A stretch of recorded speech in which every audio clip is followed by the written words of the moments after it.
Live.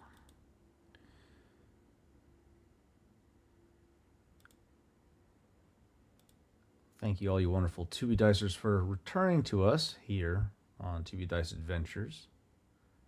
I'm your host, one of your hosts, Daddy Tarzan from 2B Dice Adventures. Tonight, our adventure will be taken over by our wonderful game master, Chris Claybeard. Welcome back, everybody, to Tales of Vardin on To Be Diced. We're glad you're back to visit this story with us. So, before we get started, let's look at our familiar faces in the new year and who we have playing with us. Start with our good friend Lee.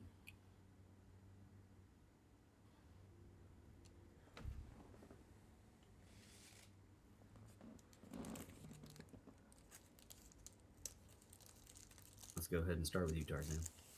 All right. Hi, I'm Daddy Tarzan 82855 on all social media platforms. I will be playing the uh, rough around the edges, disgraced naval officer turned pirate William the Great, who found his new family among a crew of miscreants and misfits, to which he has grown dearly fond of and has countlessly put his life on the line to protect them. uh, that'll be it for William's introduction. On to you, Grendel. Hello. My name is Taylor, also known as Nerdy Pinup Pro on most social media platforms, mainly active on TikTok and Instagram. If you like D&D stuff, Smashable monsters, special effects, makeup, cosplay, all that fun stuff, feel free to follow me. But today I am playing the amazing and wonderful Grendel Fialova, who has been on the endless mission to get her goth tiefling girlfriend back, Helene, who is currently residing in the Abyss.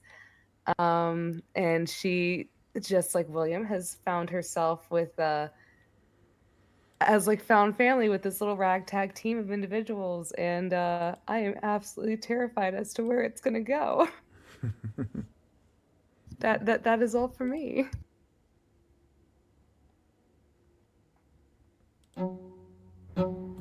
Hello, everybody. I guess that'll lead to me. Hi, I'm Lee Newcomb Please, also known as Nog the Beast, your comic relief of a 2.5 foot goblin who believes him to be a feral verb hell-seeking missile. Um, Still trying to understand his place among the crew as a potential family member, but he sees everybody as one of his pack members. And with that, we will see where it leads to as we now usher in the mysterious Emrys. Hello, I'm Samite, and I'm playing Emrys. And I would just like to say, everybody hold on, because the hells are going to be an emotional roller coaster. On the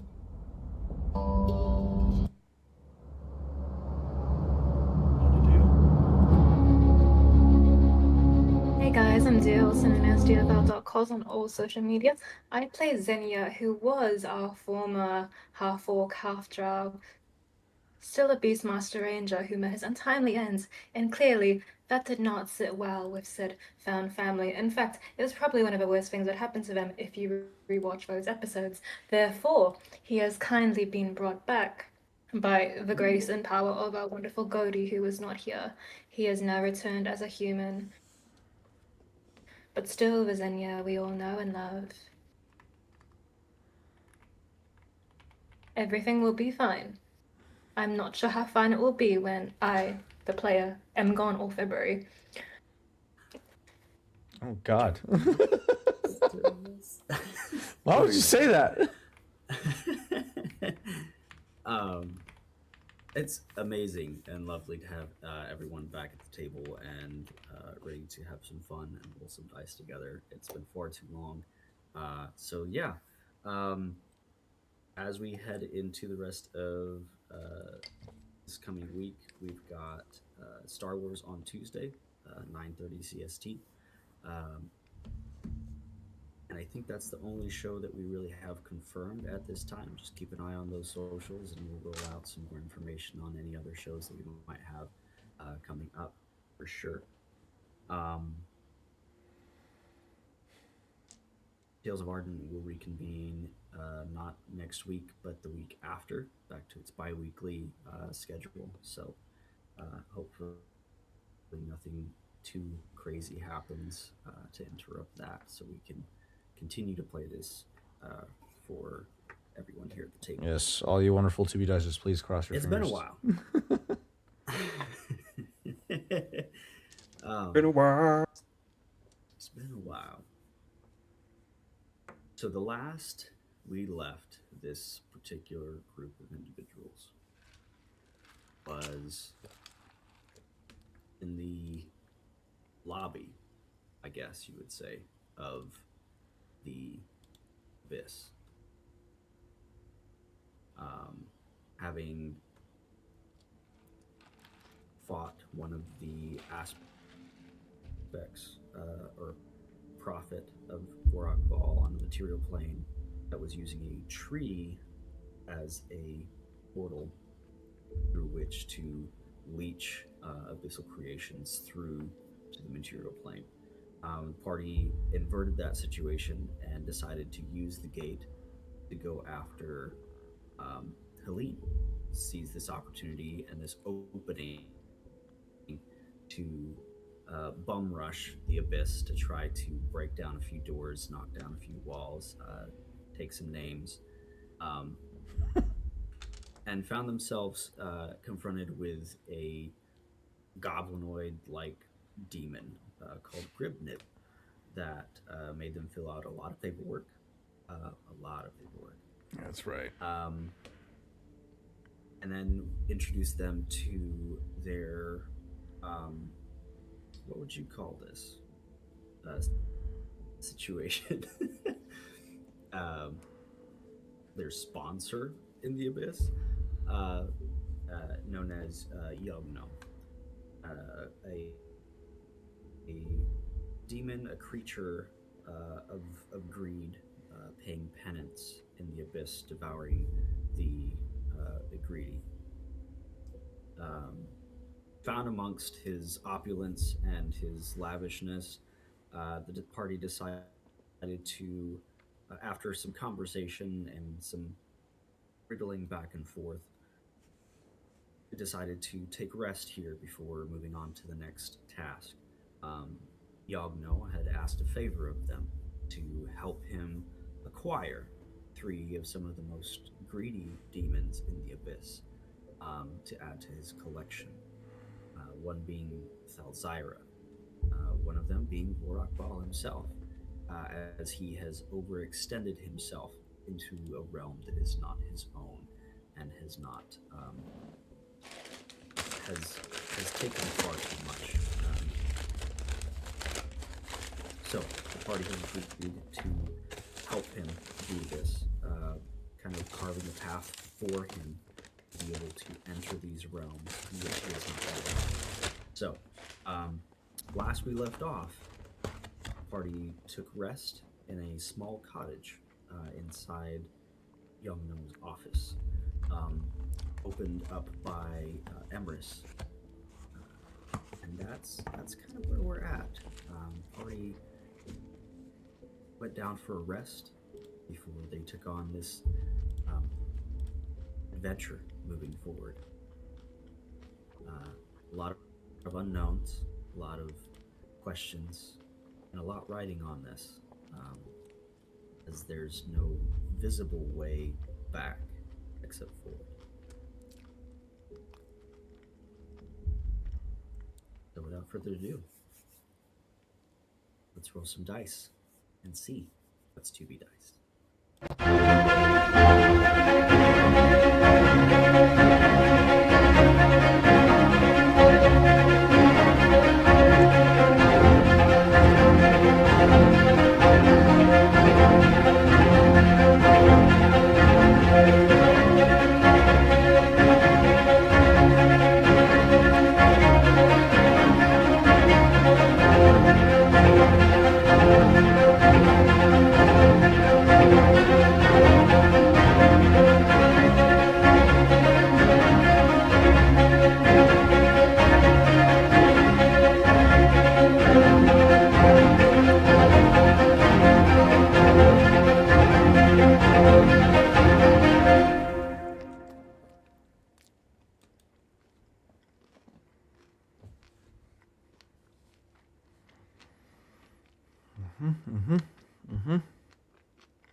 And we're back.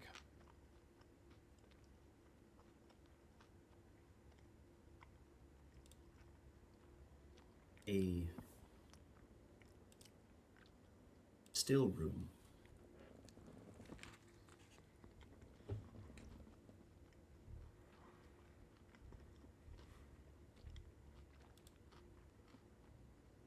Lined with books, parchments, a desk, the chair next to a window, panes in the glass, cracked and fragmented. The chair to the next to the desk is on its side. An ink splotch on the parchment as an inkwell has been toppled onto its side and spilled.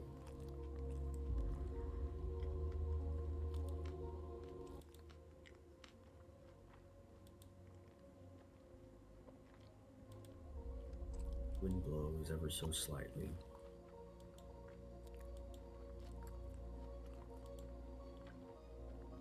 And a book flips open.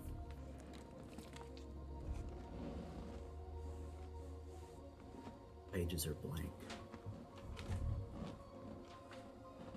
But from the spine, tendrils begin to spread. As the camera is pulled down into those, in the sky of Vardin, with vast cities, fields, and forests, survey a few towns, Embershard, a few familiar faces, Madame Flora. Back to the coast, Greenport, rebuilt city.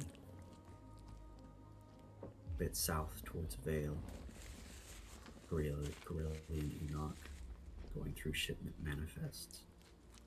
Cobblestone streets of the cities are busy.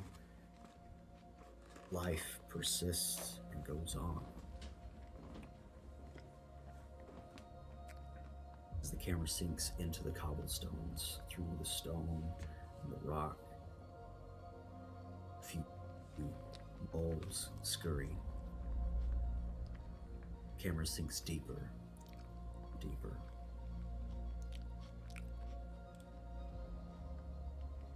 Into a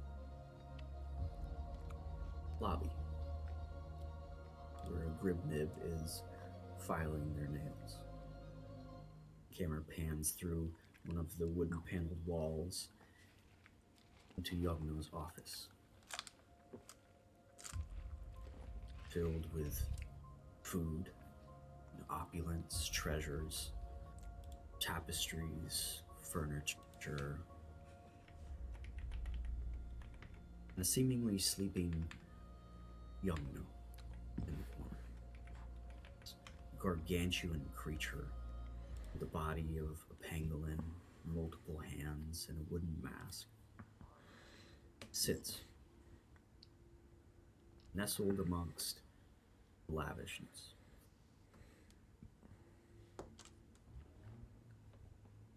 And a small door in the middle of the room. Inside, a group of individuals getting their much-needed rest.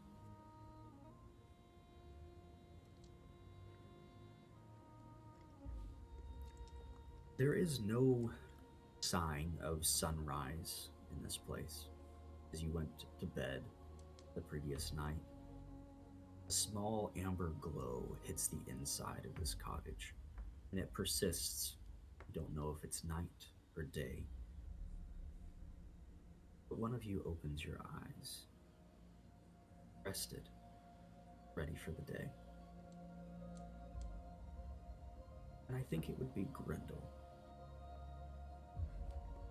Is one of the most excited to get this underway, with one step closer to Helene, that promise, that almost Christmas Day-like excitement to wake, followed ever so slightly by the dread of what's to come, and shaking it off quickly by the fact that she would do anything.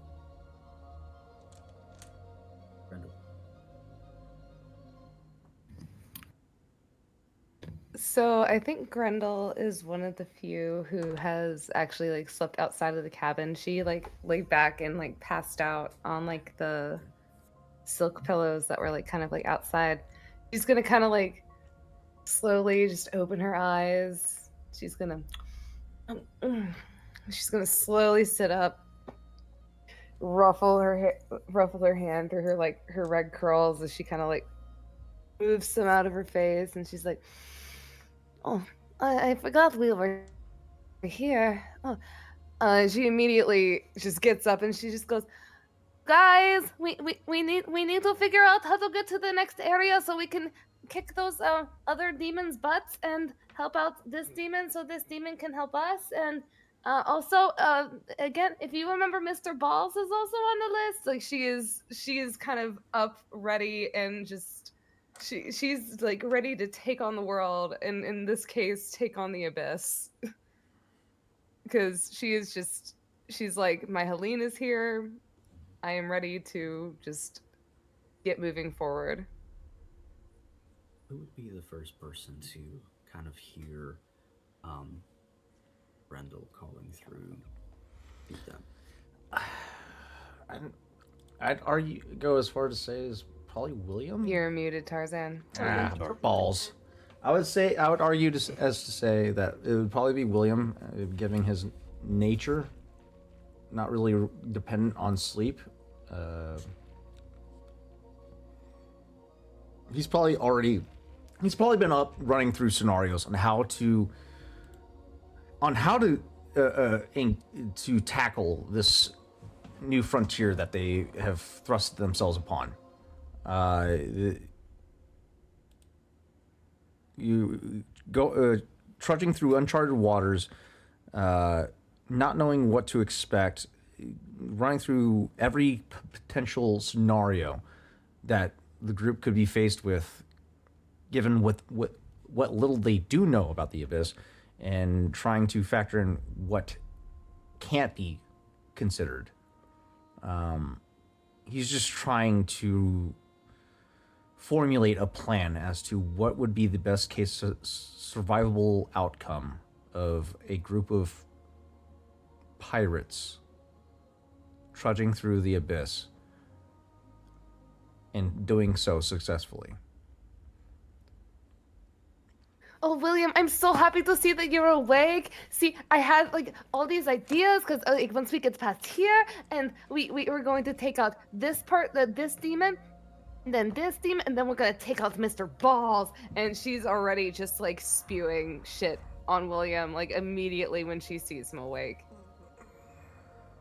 I would say with your enthusiasm, you'd quickly catch on to the fact that William is not responsive to you. He's locked into this plan that he's trying to formulate, because it literally means death or survival if he can't figure this out. So, despite the fact that you're trying to be upbeat and uplifting, he does not acknowledge you in the fashion that you're used to.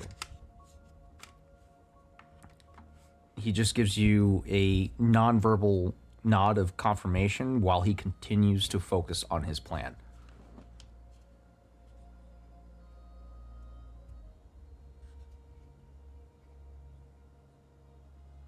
Probably going to like you see as Grendel's just like kind of swinging to the side, just like her head just kind of like her face just kind of pops up right in front of him, just being like, I hope you're okay, William. If you need to talk about something, you just need to come to me.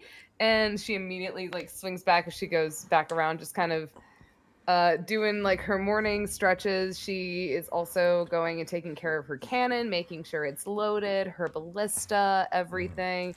Just going through like the basic morning routine that William has taught her over the time that they've spent together. But she still is going to kind of like be glancing over at William, just like she's kind of worried about him, seeing him in this state, because he's William fucked gets up right super now. serious. He's either A, about to set himself, he's either A, about to set himself on fire, or B, he's going to do something dumb. So she is a little bit worried.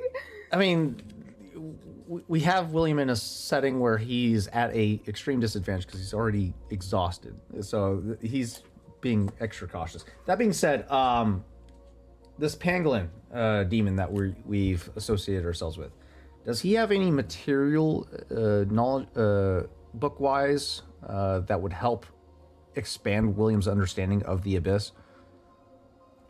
What are you looking for specifically? Specifically, the third layer of the abyss that he told us that we're heading to. So the layer that we're currently on and everything in between us and that third layer, what to expect. So the wildlife, the demon hierarchy, forces to expect, the opposition, anything that would be considered a military target, that would be an actionable force to be reckoned with. Granted, he had to spend some downtime to fucking recover from his exhaustion, so he wouldn't have been able to do too much research prior. But while he is up, he is double timing his efforts to try and learn as much as he can in a short period of time before the group starts moving along. Okay. So are you asking him then about Yes. this next? Yeah, he would have approached the demon and asked him for any knowledge that he would be willing to part with.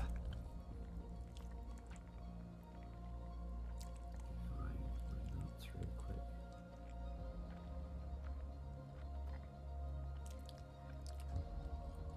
Just tell me we don't have to fight of Bulget or whatever that giant ape thing is.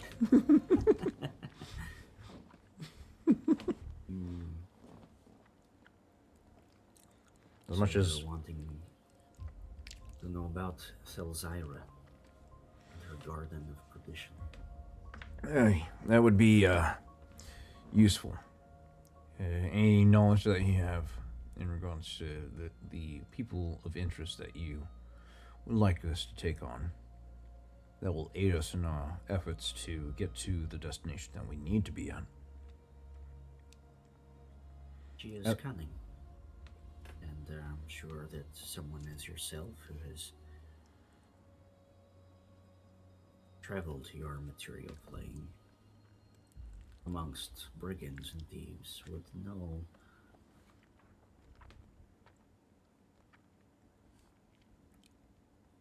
of a tale she has spun. A fountain. One that would grant you perhaps some immortality.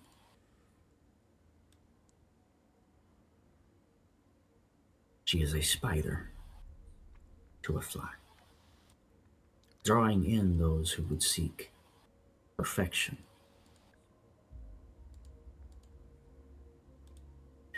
She was once an archfey, turned into a demon queen of her realm. By Vorak Ball, she is the consort of Vora. He has placed her in her position of power. The gardens are full of endless renewal. There is no fountain, so put that out of your mind. But a blooming maw at the center of this garden. Some say it is source of her power. Others that the fountain resides within.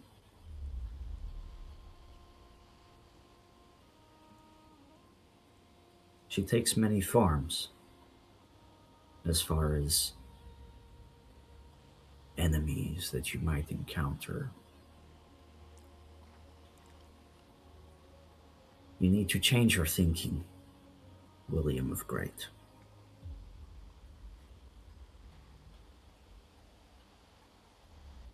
This is the abyss, not the hells. Not something structured or finite. It is endless and chaotic. What you would see as military fortification and interest is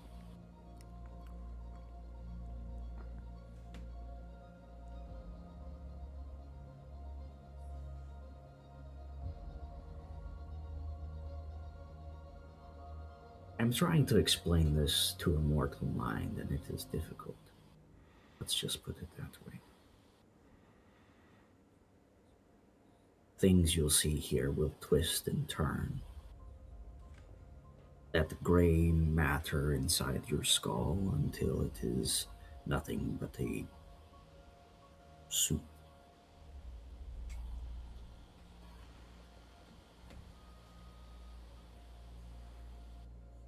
Deep reason that it's minimal if you wish to maintain your sanity. But she keeps her realm safe with various plants, various creatures and insects, which I shall give you actually this for.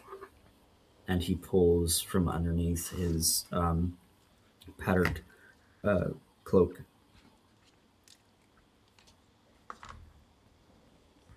6 vials of lesser restoration. A man after my own heart.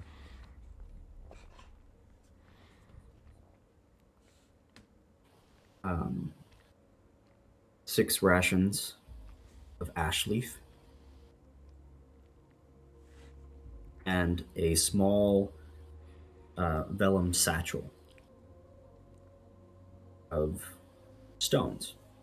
And as he puts them in your hand, they clink and clack around. The tie around the top becomes loose, and that bag opens ever so slightly for you to look in and see something you've seen before.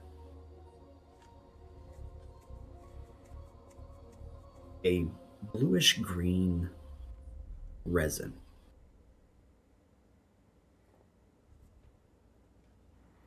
Mind races through the memories that have come rushing back into your mind from the restoration with Godi just previously. It's as if deja vu happens. A similar satchel is placed in your hand. The drawstring around the top becomes loose, and it opens ever so slightly for you to see the same type of resin broken up into little pieces, sharp around the edges, round on others, cultivated from one of the lower mines on a far remote island when you were tasked with finding one of the pieces of the Amber Paragon. These stones were put into an incense holder and burned, and the light that came from that revealed an invisible map on the back of a parchment that led you to your next location. A few tests had been done on this resin as well, and got you out of one particular situation where it almost sanctified the space around it if tossed into a fire, a campfire or something like that. So on cold nights, you had been attacked by creatures of the night. Mm-hmm. And that's all you had. You stuffed it into a torch, you sparked it, and that's what allowed you to fend off a horde.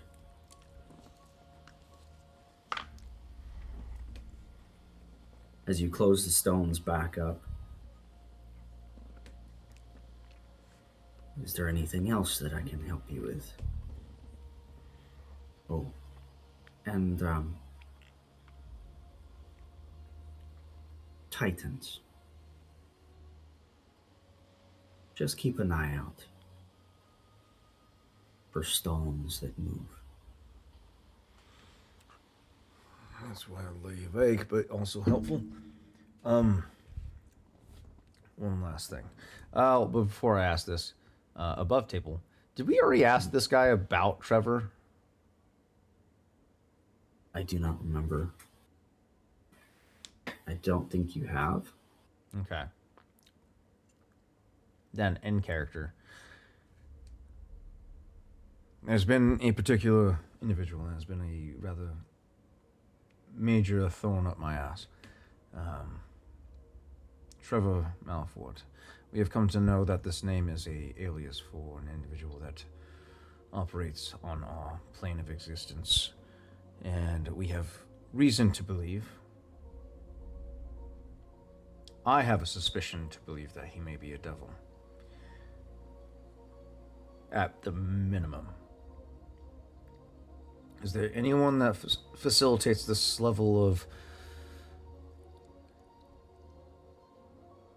manipulation that this individual exhibits? He has inserted himself in all social circles that matter. He's been seen pulling strings when it comes to the matter of abyssal creatures, time and time again, spilling over into the prime material plane.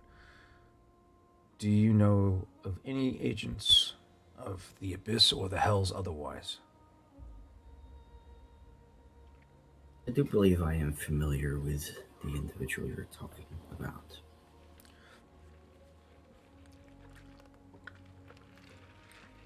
They have come here a few times. We have had some bargains even.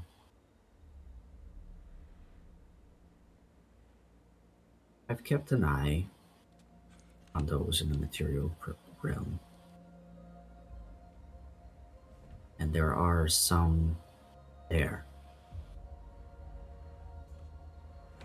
that are due for their judgment. They are not one, if that is what you're asking. They are not one? He said? They're not one of the people that their debt is due. Oh, okay. I thought you were saying he's like a legion or some shit. I'm like, oh god, no. Please, no. No. Okay.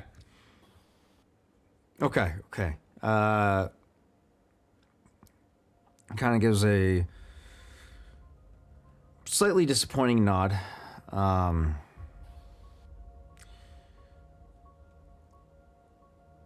being of this nature doesn't have a mother here in this plane, does he?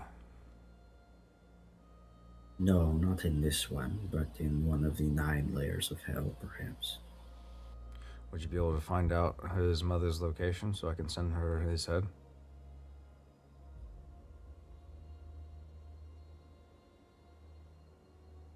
As a favor, since we're doing you one. Favor for favor. I'll look into it.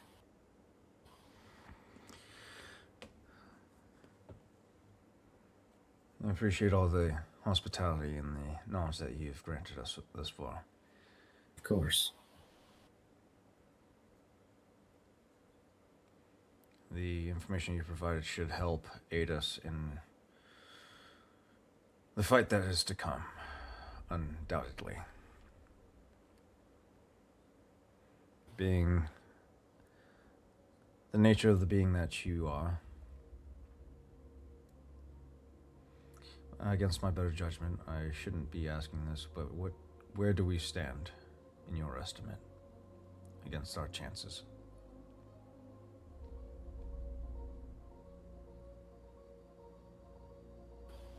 I can only look and see where you stand on the scales. I cannot see what your future holds. But in my realm, though you be who you are. He looks by, kind of past you and towards the door. And though there is a thief amongst your midst, and one whose stomach seems to be an all-devouring pit. God damn it. Nog. Immediately.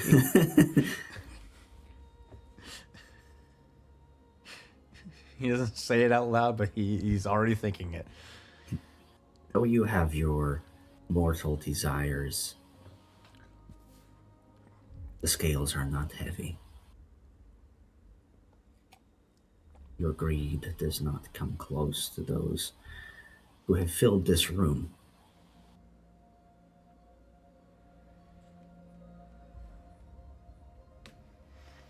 So know that I will not be coming for you anytime soon. And that takes solace, at least. As for your capabilities, well, we shall have to see. If the gate opens to me on Thalzyra, I will know more.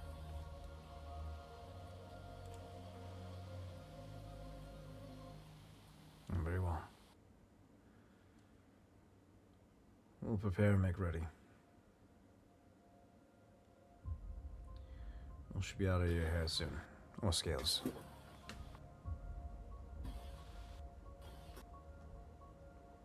And with that, he makes his way back to the rest of the crew to begin finalizing preparations.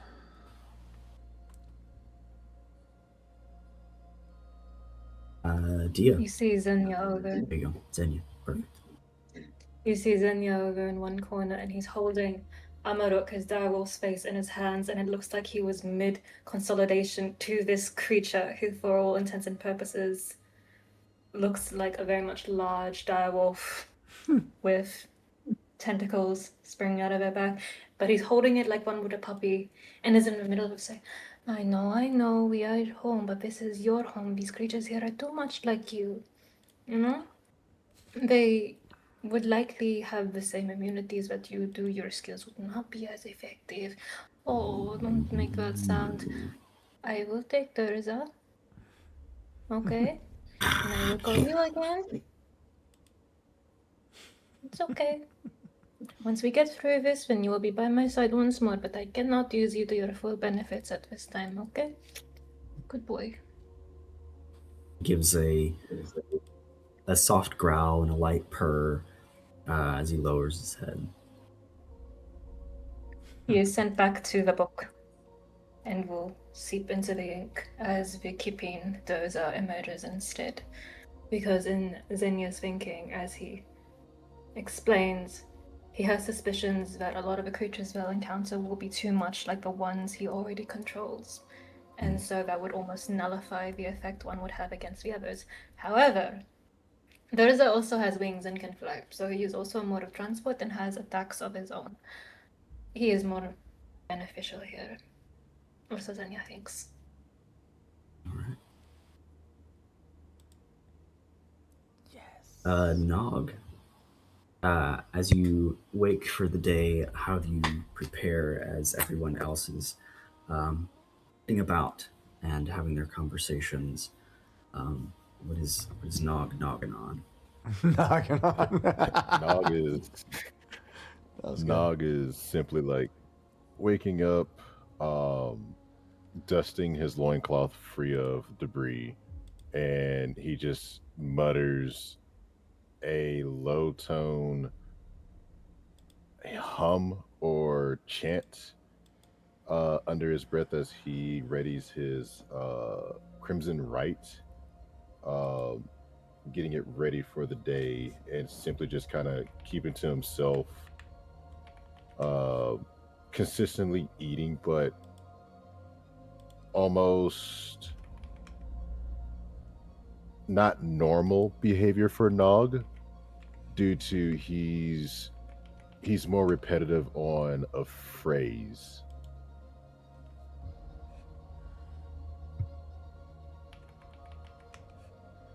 if you want the phrase, I can let you know. Yeah, I would love to know. Mhm. I like knowing So things. he mutters to himself, claw, bite, crunch, break. He says it repeatedly over and over again, and as he proceeds to go with Nog protects Pack, Nog stand last, Nog make sure Pack lives, Pack stand Nog front, pray shake, pray wrong, blood on fist, fire and born, Nog not break, Nog alone, no more. And he continues that rhythmic of a chant as he prepares himself for what's to come. That's hot. As everyone is getting around, Grendel is running around, talking to people, um, coming and going, getting her things together. Xenia is preparing their uh, their creatures. Um, He is back. Emrys is getting ready. His movements deliberate, placing armor, hood, everything on. Anyone still in the cabin would see him leaving the room he was resting in, still fastening his belt and cloak, making some adjustments. And then he quietly leans up against the wall that is at the front door, just surveying, waiting for everyone else to exit. Seems uncharacteristically quiet. It's usually a fairly reserved gentleman in and of itself, but with everything that has been going on, it seems almost unnaturally so.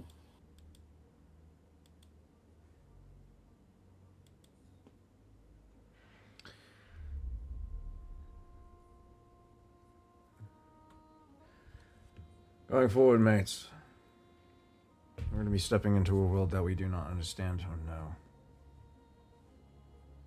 We'll be counting on each other more than we've ever had to going forward. Well, I do not care exactly where we need to go forward, but as long as my Helene is there, then I will keep going forward. So there is nothing that is going to at least stop me. So I'm ready to head on whenever you are. Good on you, Rendell. But going forward, we must make a considered effort not to break away from each other. Stay within each other's zones of operations.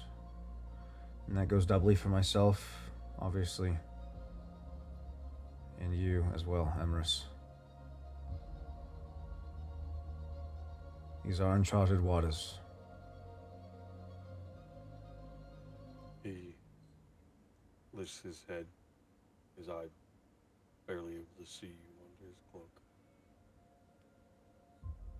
He reaches behind him, looks at the doorknob, pushes the door, and leaves. Closes the door, almost slamming it behind him.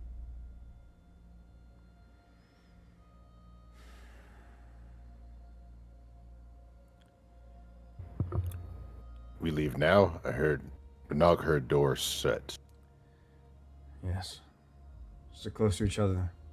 Keep each and every one of us in sight of one another.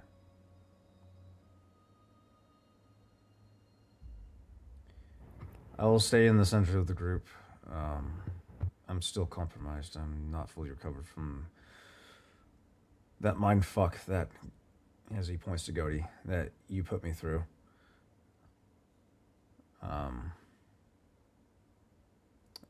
I'm still feeling the effects, but I'll provide aid where I can.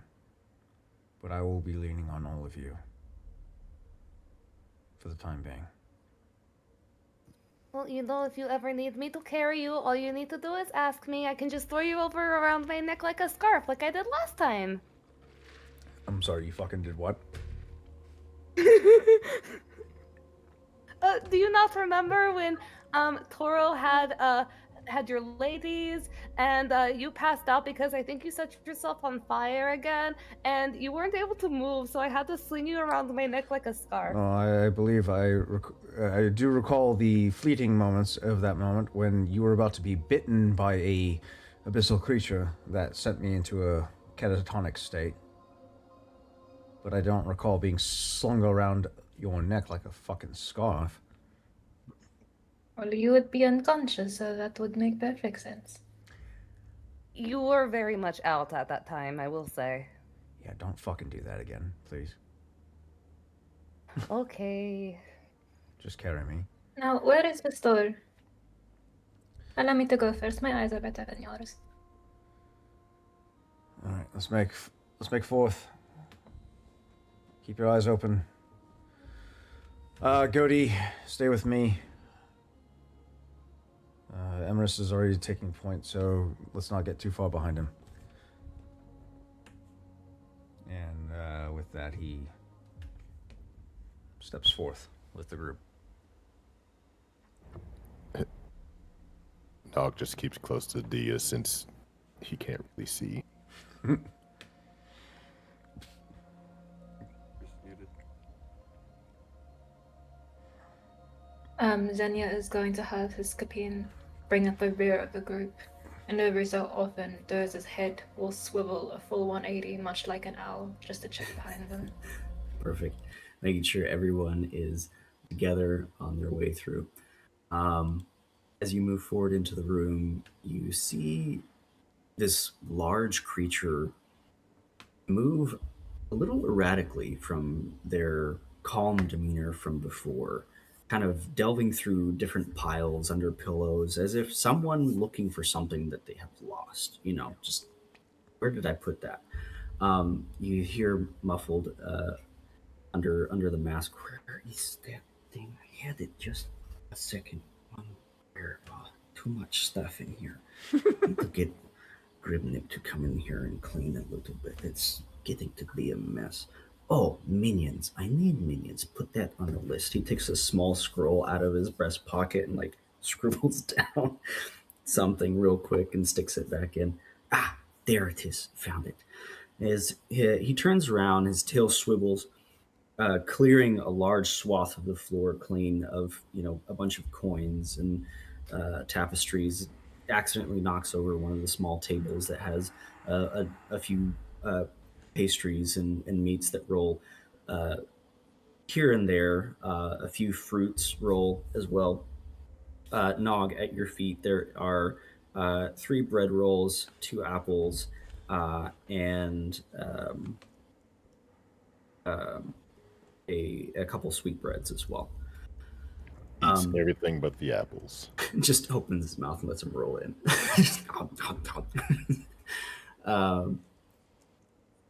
As you go forward, he confronts the group and goes, it would seem that you are ready for your next steps. Aye, yeah, we're ready, mate. Very well. Brendel, I have something for you. Yes, what is it, Mr. Armadillo, sir? You gave me a candle gift. That was very nice. And I'm sorry that it...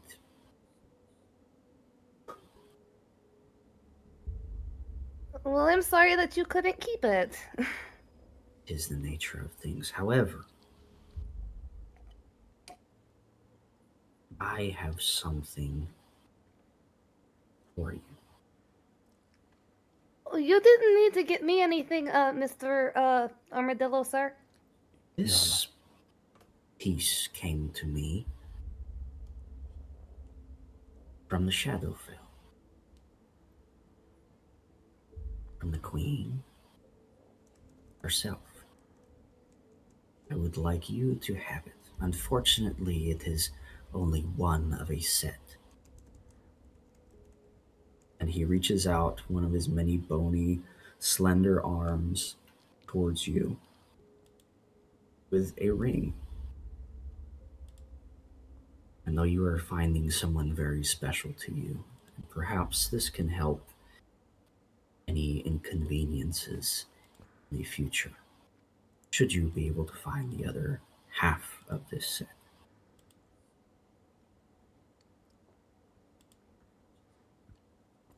A ring from a set of twin rings forged from obsidian and bone. Beautiful detailing and inlay, not anything chunky or sharp, but wonderful craftsmanship. Something very familiar to you, not his work per se, but from the same clan. Toro? A dwarf has crafted this set of rings. As he reaches out and hands it to you, William, I need you to make me a wisdom saving throw. Oh no. Damn it. Get fucked. We're gonna go with a Mistra. Mistra die. Please, Madam Mistra, don't fail me. Yeah, that's not good. What you got there, buddy? Any chance I have advantage? No. Fuck. That was a 6 on the die for a total of 7 for wisdom. Oh, fuck, man. 7. As Yogno's hand reaches out I should have rolled the fucking and kind of Caliban die. Sorry. cups Grendels to place this ring in her palm, your memory shoots to something else. It's as if your own hand is holding another with a ring of your own. And it slides it on a thin, slender finger. It's your wedding day. Repeating your vows till death do us part with this ring I thee wed. By the power vested in me by the sovereign waves crashing on the side of the ship. By the power vested in me, and in the eyes of Erendor and everyone on this crew, Gavin, I thee wed. It's not your wedding. Your hands are that of a black dragonborn, cradling soft, ebony hand. And this bone and obsidian ring, this exact one, it's unmistakable. Yo! Slides Shit. onto the finger. I need you to take 1 point of psychic damage for me. Owie. Owie. Owie. Ow. Ow. Okay. Grendel, please stop hurting me. So is that negative 15? So Caliban quiets your mind. And this is something that I don't think has happened before. Caliban feels your feelings, thinks your thoughts, is connected to you, and it's always been a one-way street. But at this moment in time, his emotions are spilling into yours as they mix. There is a deep sorrow that overwhelms you. Your heart becomes like a stone sinking in a lake. It's at the top of your stomach at this point.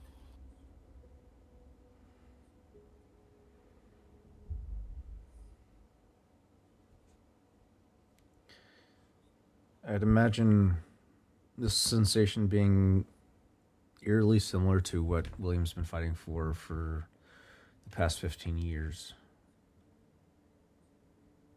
Probably the experience is probably almost tenfold stronger than his, given the lifespan of Caliban.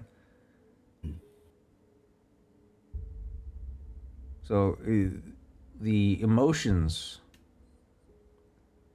deal him a great deal of pain. But there's also a kinship to it that kind of provides him a wave of relief, knowing that his fate is tied to somebody that shares his exact experience. Mm.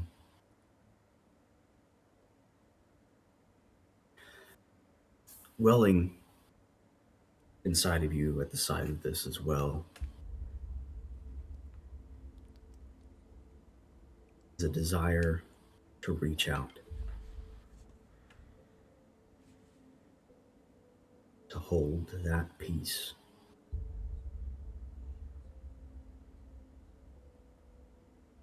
It's as if it's the only thing left of her.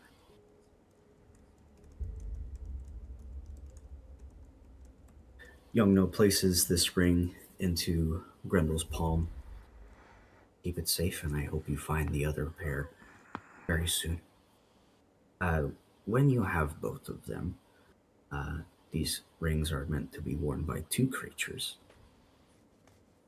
If one of them becomes displaced, even across planes, you can hear the other's heartbeat when concentrating. So you may always be together. Once per day, you can teleport both wearers within 30 feet of each other, even across planar rifts. No longer separated, eternally bonded. So, Okay. with this small gesture of appreciation for what you are doing for me, I hope you find the twin ring to this very soon.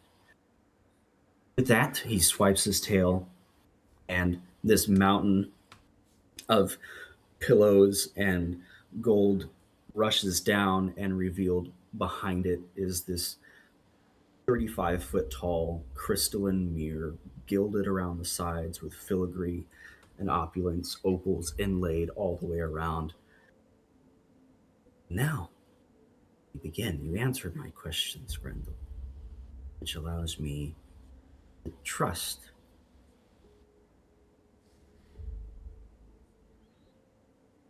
Takes all of his arms, each one in the palm. This arcane energy begins to glow as these sigils alight on each one of his 14, 15 hands. As he places his fingers inside of the sigils, all of them turn in different directions, all at the same time, as this mirror begins to go from this crystalline reflection of the room to a viscous sort of fluid before an amber glow splits it in half and it opens like a curtain. You can't see anything beyond it. It's as if it's just a black curtain behind it. But the way is open to you. Chris. Is so as far as Grendel knows, the other individuals still need to answer the question correct before they can go through, because Grendel's not going to go through if the rest of the squad cannot go with her. Okay. Did we save that question? I think I sent it at the end of our last session. Let me look in the group chat here real quick, Wait. because I didn't want to forget. Did not want to forget. I know it had something to do with greed. Let's see. Almost there.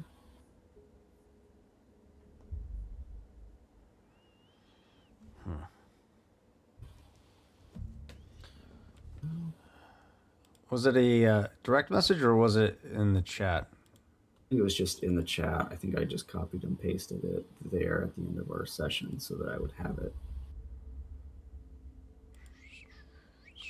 Let's see. Yeah, I'm getting close. I know it.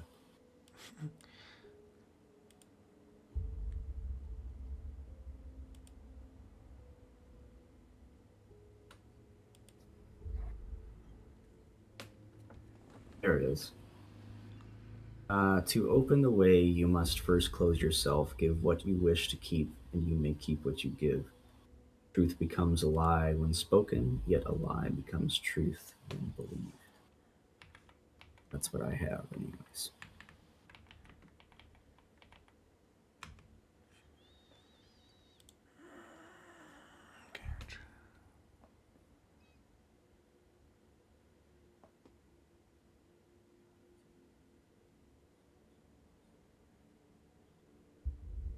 Like, I will say, once the door opens, Grendel does just she looks at Mr. Pangolin and then the rest of the party, and she goes, "Well, I appreciate that, like, with the whole nice door opening thing, but I'm not going to go anywhere until the rest of my party can come with me because, um, personally, I cannot, I cannot do this on my own. I wouldn't have even made it this far if it wasn't for all of them."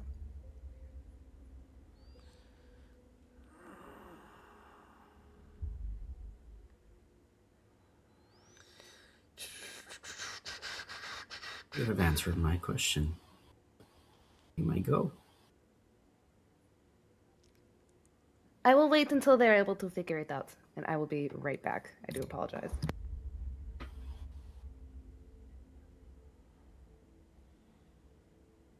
Still something to say? One more time the question. To open the way, you must first close yourself, give what you wish to keep. You may keep what you give.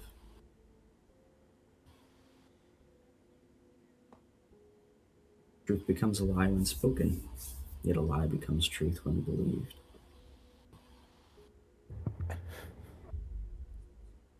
Nog's gonna look to Zinnia and kind of tug on his wear and ask, "What is weird thing saying? We kill?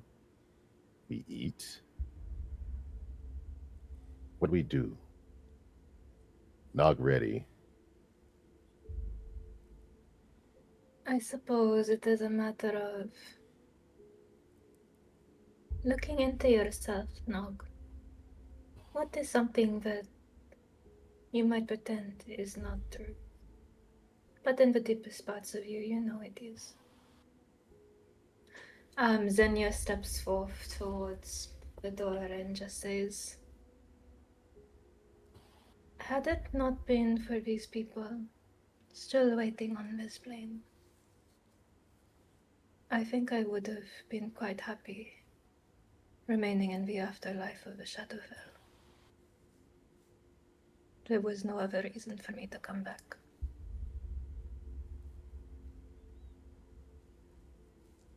Every door requires a key. Every key demands a cost. Cost is simple, though the weight is not.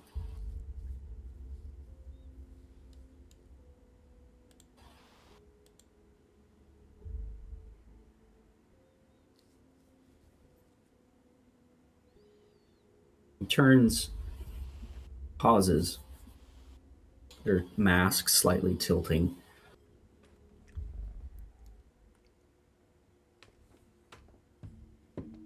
Towards Emerus, as multiple hands offer empty palms. The gate does not open to gold or blood. It opens to the hollow inside. Feed it well, and it shall carry you through.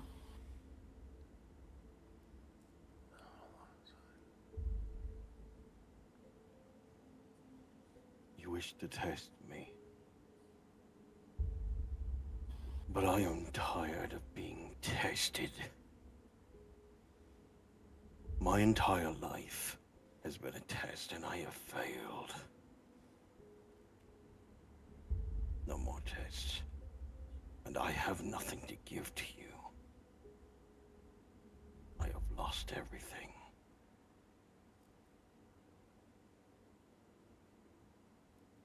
Nor do I want for anything but to finish the mission. Defiance and anger. They are the sweetest confessions of fear. I am afraid. But not for me.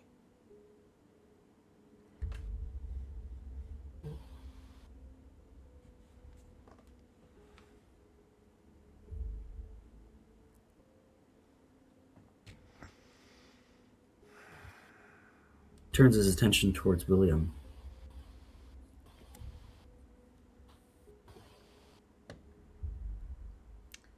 And you,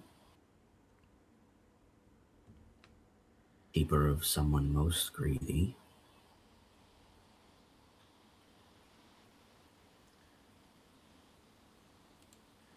Aye.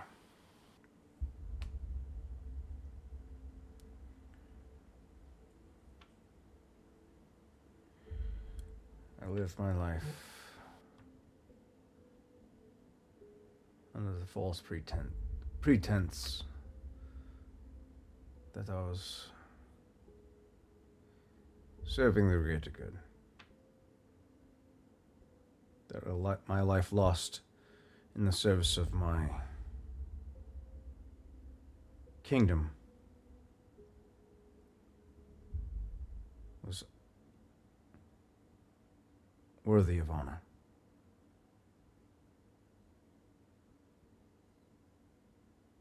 Only to find out that my entire service was fabricated. Created from a test tube. Honed into a weapon.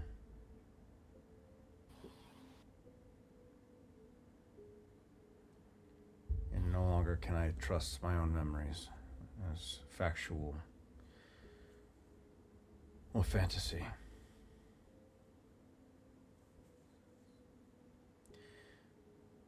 So I give you those memories. I give you my uncertainty.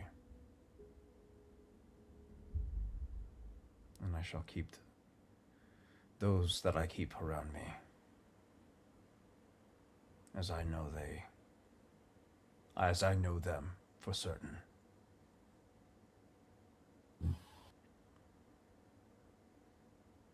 To live without desires, to die incomplete. To die with desires, to live unfinished.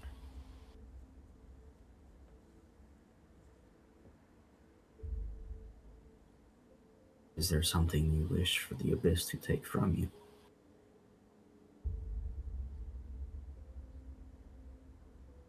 Think on that as you travel. One more parting. As you step through the gate, I want you to whisper to the void. Want, give, take, keep. Which word is truth? And which one is you?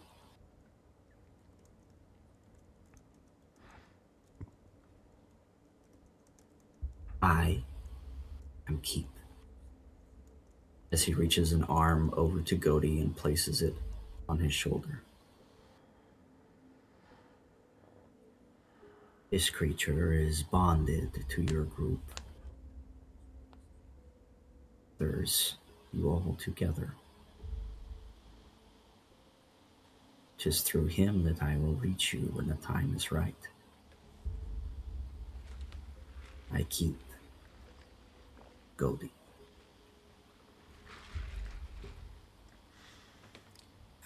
Safe, of course. There's a flash of anger in William's eyes for a moment. Randall also definitely looks a little bit pissed hearing that because he's keeping. You're Godi. taking my glass That's cannon, rough. man. You're taking my glass cannon. I don't have his character sheet. Emrys goes to walk through the mirror. What? You walk through.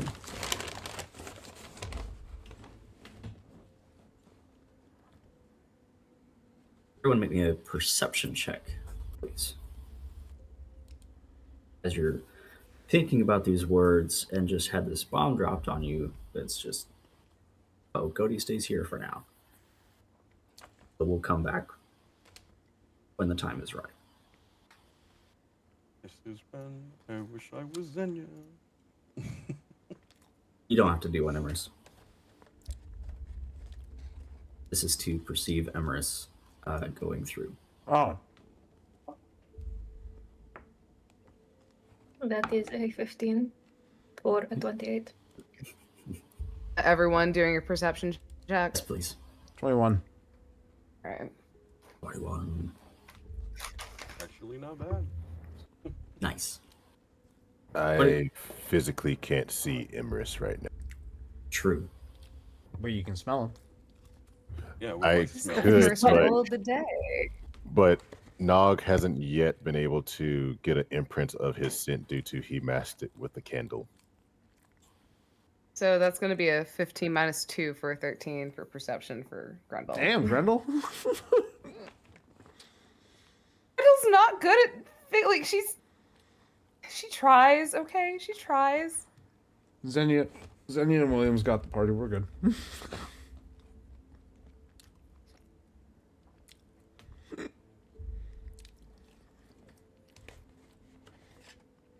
Okay. What did you get She's out like of the curiosity, Emrys? I didn't roll it. Oh, you didn't roll it. 17 plus 5. Nice. You see 22. Emrys move, and before you can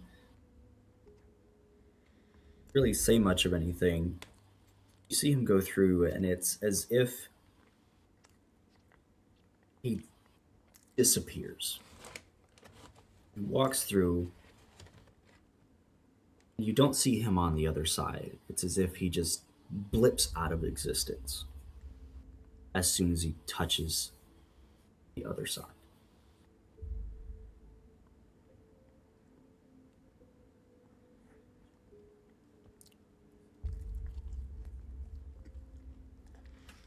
Just starts ushering everybody to move forth. Next. Move through. I imagine William looks back one last time at Gody as Gody kind of just nods his head and like, we got this. It'll be fine. Visible dread on William's face. Like, you're my biggest cannon on this battlefield. Gody can reach us through dimensions and the veil of life and death. Him being left behind is the least of my concerns.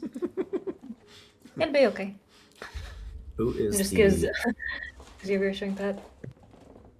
who's the last one through? I think that'd be Nog, because he was puzzled by the question due to he genuinely doesn't have an answer. Okay. He's going to attempt to go through while thinking, what would he give? Okay. Because your boy is it's not the brightest, and he's extremely selfish. Yeah, he's going to attempt to go through in the hopes that he can keep up.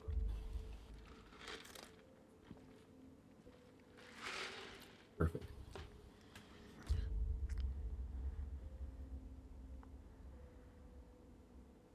As soon as each one of you makes contact with the veil, it's as if a silk cloth is rubbed against your cheeks. where you immediately taste salt. It's in an instant that briny water rushes into your mouth and surrounds you. You are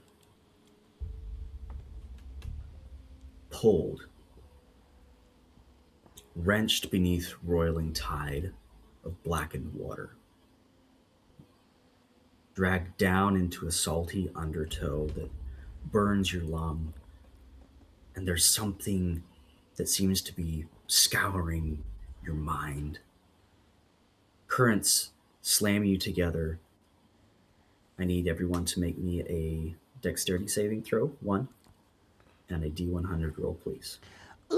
So, question, DM. Yes. Would Grendel still be affected by like the salt water getting into their lungs, considering that she still has on her cloak of the manta ray and can breathe underwater?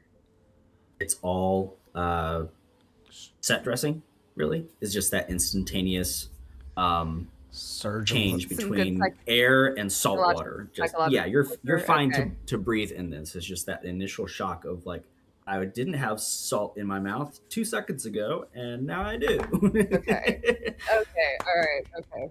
Yeah. And you said we need to make a dex save? Yes, please. Okay. in the chat. Rolled a 7 for a 17. God, my dex is trash. Good to be for a rogue barbarian. sometimes. Grendel, 24 you have and- danger sense that gives you advantage. Roll again. Wait. Okay, because that was a 3. That's not 1. It's a 3. Bro! I'm sorry. And I have a +0 to my dex saves. Grendel is not. Okay, roll me a D100 as well. Oh yeah, that's right. Fuck. No. Oh boy. All right. All of us individually. 30, And 30 20 for 72. me. All right. D100 And a is 60. going to be. Says so. I have 50. I think 53. Yeah, 53. Okay.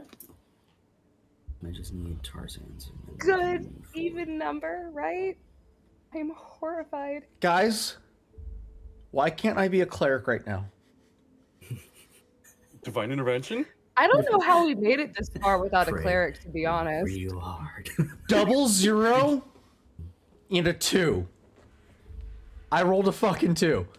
Holy shit, brother. 2. How? I can I take a level in cleric and get access to divine intervention because I want to cash that in right now. Help!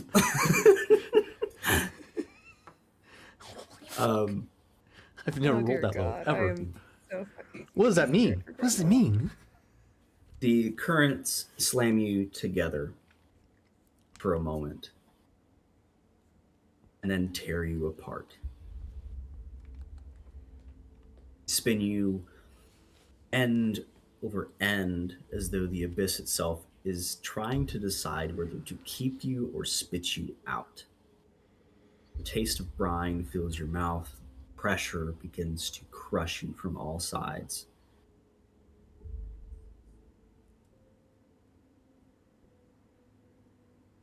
Grendel, as you are pulled and twist, you have the cloak of the manta ray, you are swimming through this trying to correct yourself, but everyone else is spinning erratically as you have Durza out, correct? Xenia? Yes. Okay. Along with everyone else, you see Xenia through the dark and murky water kind of grab onto Durza as best they can so they don't get pulled apart. But as they do, this wave of water crushes through, spinning them wildly towards you. They impact you and you go unconscious. So, do I need to be on death saves right now? No. Or am I just okay? No, that was for the Damage? 3. That was for the 3. No damage or anything. Okay. Um, Okay. Just incapacitated. mhm. The water's still for just a moment. And light fractures begin to filter from above. Impossible colors of greens and golds and soft, beckoning pinks.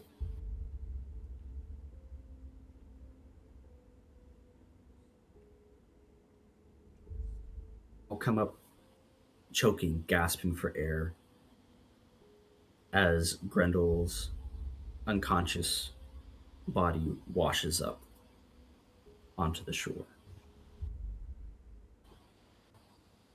Choking and coughing salt from your throat as gentle waves retreat from the shoreline, leaving most of you sprawled across a stretch of perfect white sand. The shore is pale and warm, made of crushed pearl, bone dust, and flecks of gold. The air is heavy, with a floral sweetness and a distant sound of wind chimes, maybe laughter. The sea behind you is calm now, glassy and inviting, as though it had never tried to drown you in the first place. As you clear your eyes of the salt, before you rises a paradise. Towering trees with ivory bark and emerald leaves arch overhead, their branches draped in hanging gardens that sway lazily in the breeze. Flowers bloom in impossible abundance, petals like silk, colors too rich to be natural, their perfume almost intoxicating and comforting all at once. And sunlight filters through the canopy in warm golden beams that seem to settle on your skin like a blessing. Birds and gulls call and echo softly, though you can't see any birds. Everything here is alive. Everything here is beautiful. And as you look around, Grendel, you wake from this momentary lapse to find yourself on this warm, sandy beach, bright sun in the sky, not a cloud in it. Sound of the ocean waves lapping on the shore. You see Nog and Emrys there, and Xenia and Keeping. But William is not here. Oh shit. Okay. Grendel probably would have been in like the Peter Griffin passed out position pose, like on the beach, until Backwards knee and until everything. she woke up, and she just kind of sticks her head up and just. oh, that was very rough. Okay, Xenia, we have Emrys, we have Nog, William. Where the hell is William? William! Oh dear God. If we leave him alone too long, he might set himself on fire again. Like, she is immediately just... Worst case scenario. Worst case scenario. Yeah, worst case scenario.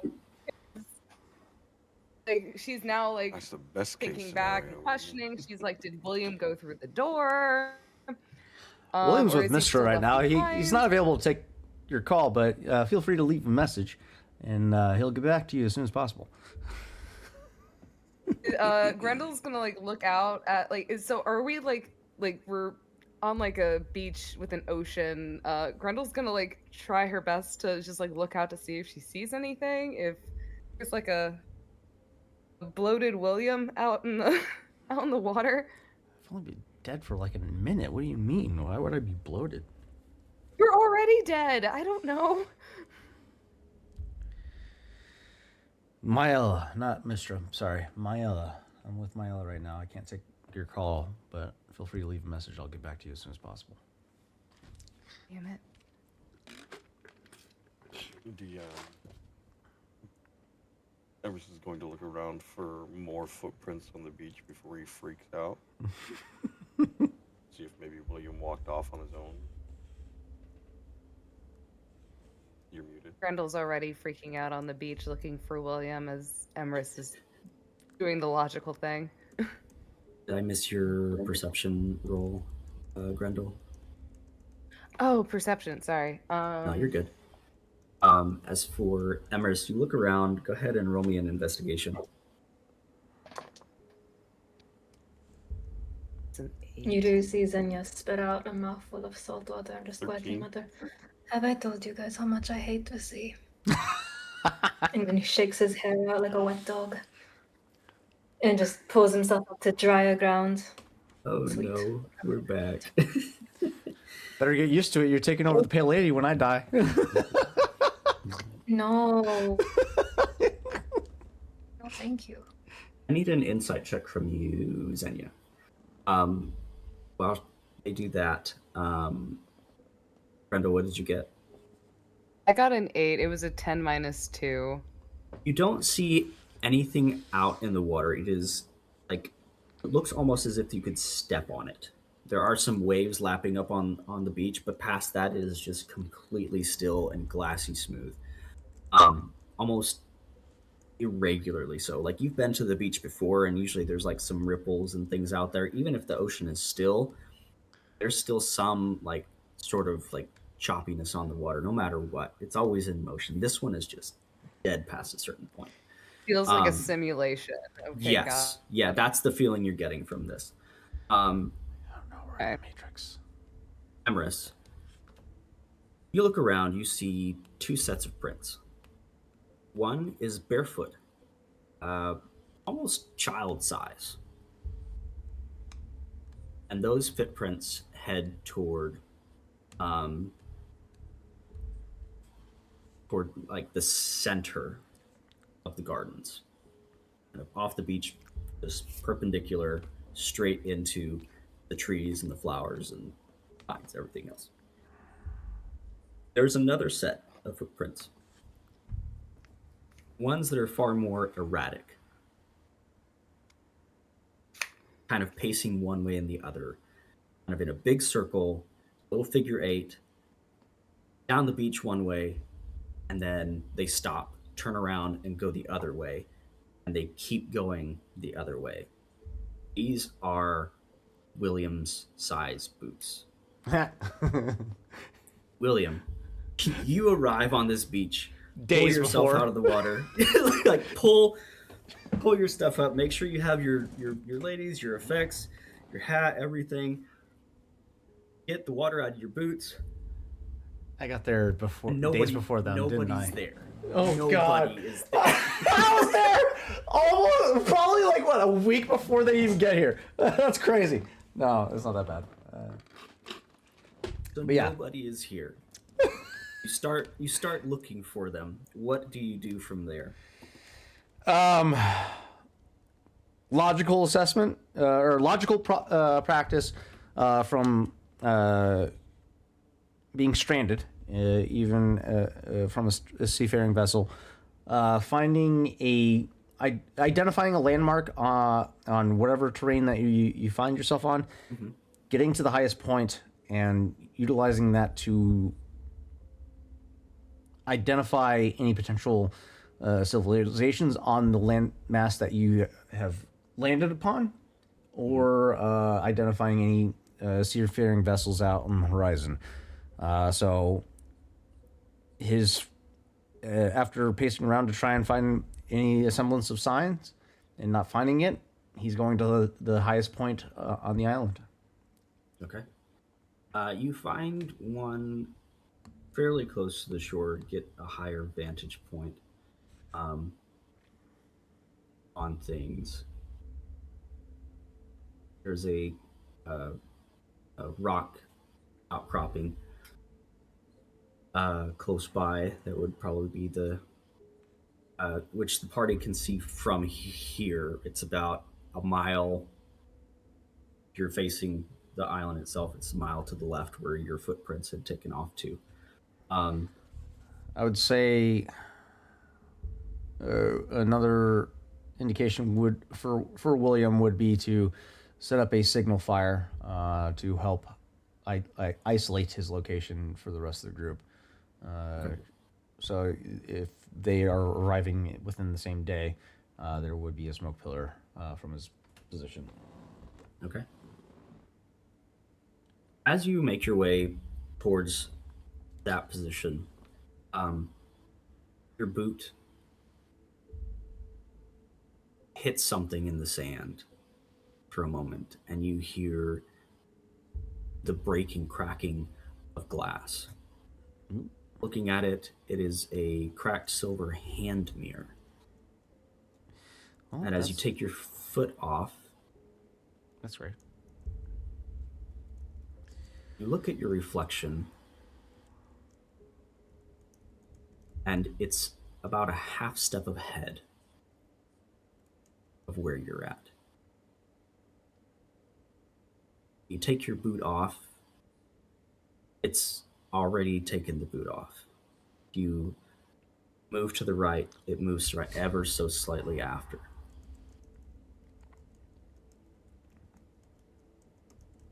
And the way it's broken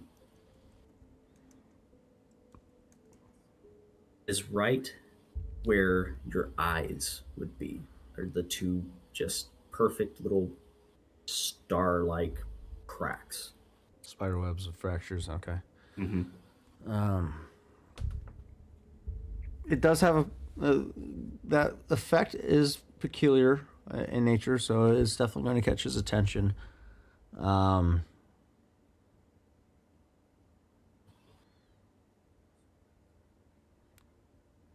He's gonna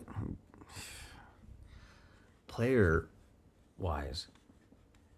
Don't touch, no touchy, because you just broke a mirror, which is 7 years of bad luck.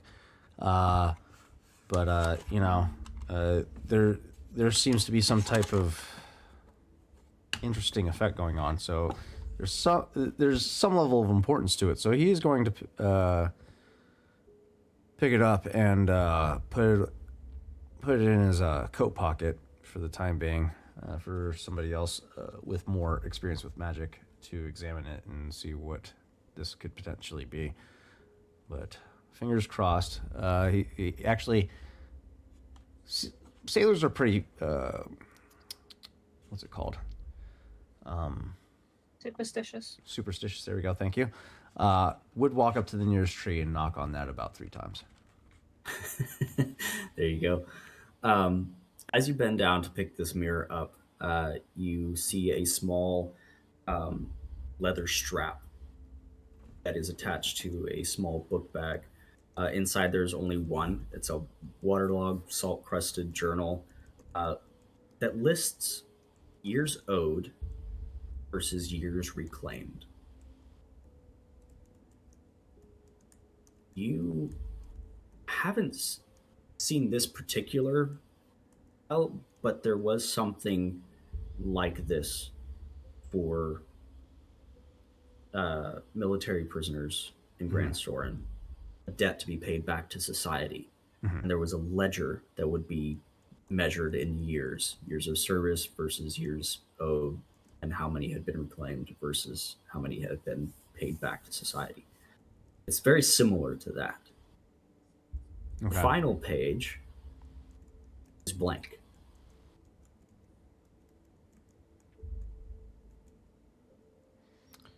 Interesting. As you continue your way towards the highest point of the landscape,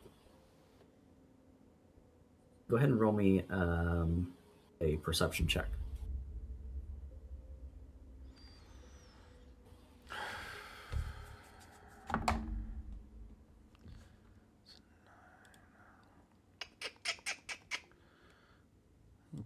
What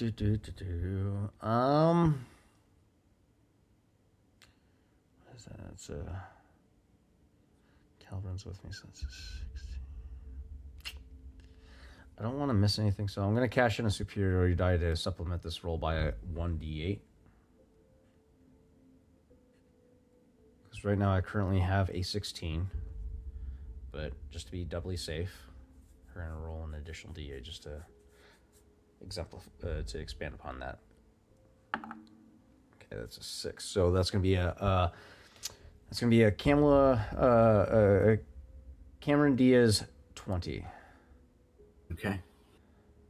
Along the way, you spot a few different things buried in the sand.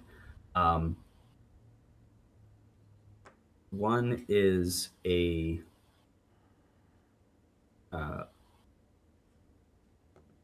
salt stiffened cloak.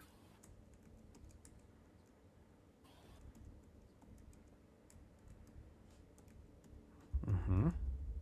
On the same individual in the pocket of this cloak is a small wooden box that you know to be a compass. Interesting. I like it. If you were to open it, look at it, see if it still functions, the dial would spin wildly, just in a circle. Yeah, that's not a good sign. Okay. There is a fragment of a shield on this individual as well that bears a worn crest. It's a royal crest of some sort, but anything past that, it's not familiar to you. Even working with the sovereign, it's a foreign entity, unfamiliar to you. Royal military, got it. As you continue forward, you find another individual poorly dismembered on this beach, just skeleton at this point. And they have a set of a katana and a wakizashi. They're incredibly well made. Still sharp as they could be. Little sun damaged, perhaps, but functional. These count as +2 longswords with the light weapon proficiency. +2 longswords, eh? Interesting. A pirate turned samurai? And the wakizashi is a +2 short sword. The navy of the place we come from, that's Japanese. I've got wakizashis and Yep. Yep. Pirate samurai.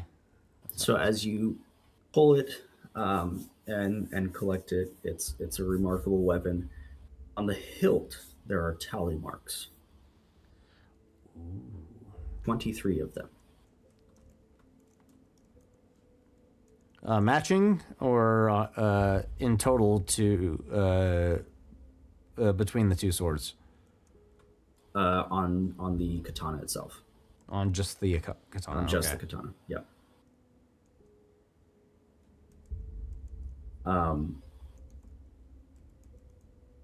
And you rolled a dirty 20, correct? Yes, sir. Okay. You notice that this individual is Cameron, he is missing a hand. Is missing a hand? Hmm. Missing a hand. I need you to roll initiative as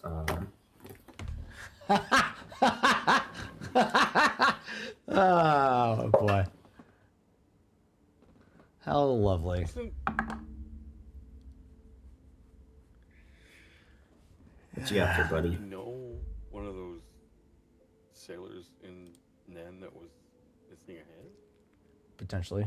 I gotta search through my notes. 19. 19. So you are surprised. So this is a surprise round. How dare you? First off, I sir. thought it was the knee. As you are going through this stuff, collecting it, you can see the tally marks and the notches. Let's see. Hit me! There's a dirty 20. That's probably gonna hit. Okay. You take... Yeah, 18 is my AC. Okay, so 4 points of piercing damage as a kunai just out of nowhere into your arm. Ow. This is the You hidden look- Santa's village? You look to the direction it came from, and there is a dismembered hand in the sand.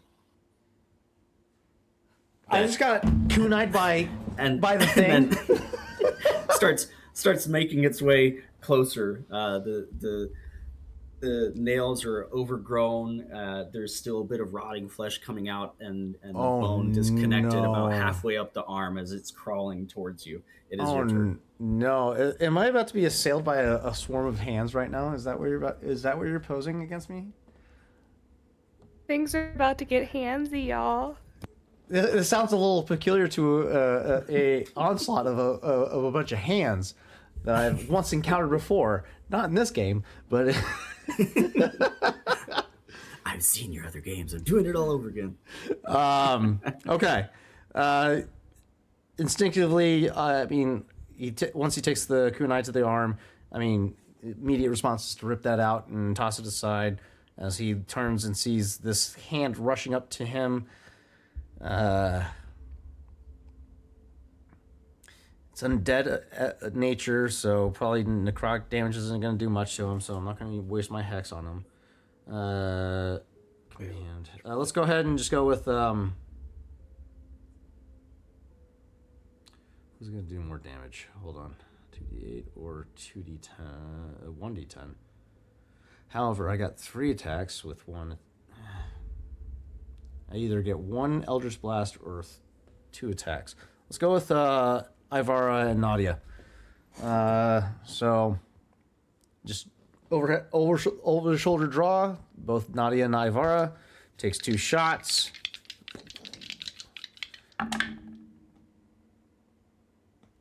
Bitch, shut the fuck up. I hate you. Oh wait, that's a 7, not a 1. Thank God. Whew. That was scary. That's 9 plus 7. That's a 16 to hit. And then...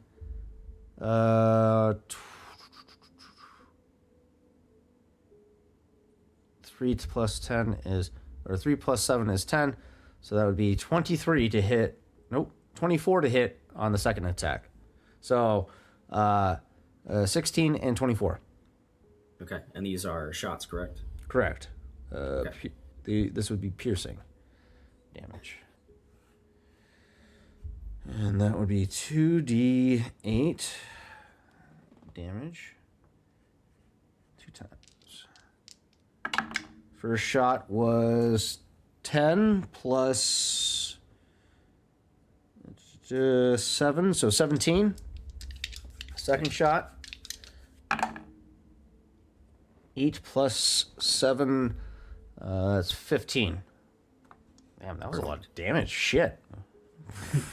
as it's crawling towards you at a decent speed, it leaps not towards you, but towards the skeleton itself. In midair, you fire, it lands at the skeleton's side, and the bone reaches up in a last ditch effort to reconnect itself to the body before you just blast it with the next one.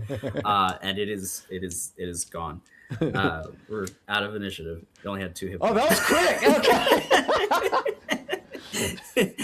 Scared for nothing. You gave me a bit of a fright there, my friend. I was like, oh fuck, I'm about to get swarmed by a bunch of hands. Dang it! I'm by myself. There's like there's like 10 bodies on this beach, and there's like 20 different hands all over the fucking place.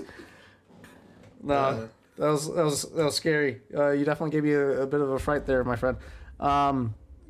Seeing it trying to reattach itself, or at least make contact to its, what I can only assume, its body. The first shot kind of catches it by with a glancing blow, taking off probably his thumb, and he starts crawling towards his body to reattach. And right before he can make full contact, William places the flared barrel over the entirety of the fucking hand itself, pulls the trigger, and just obliterates it. Love it.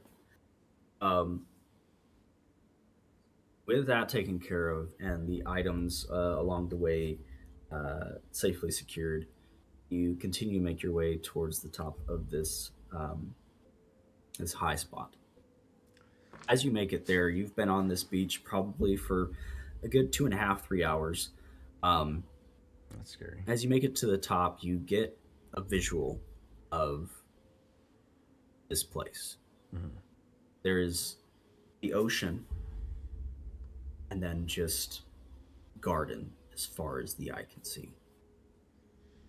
In the distance, there are what look like rolling mountains.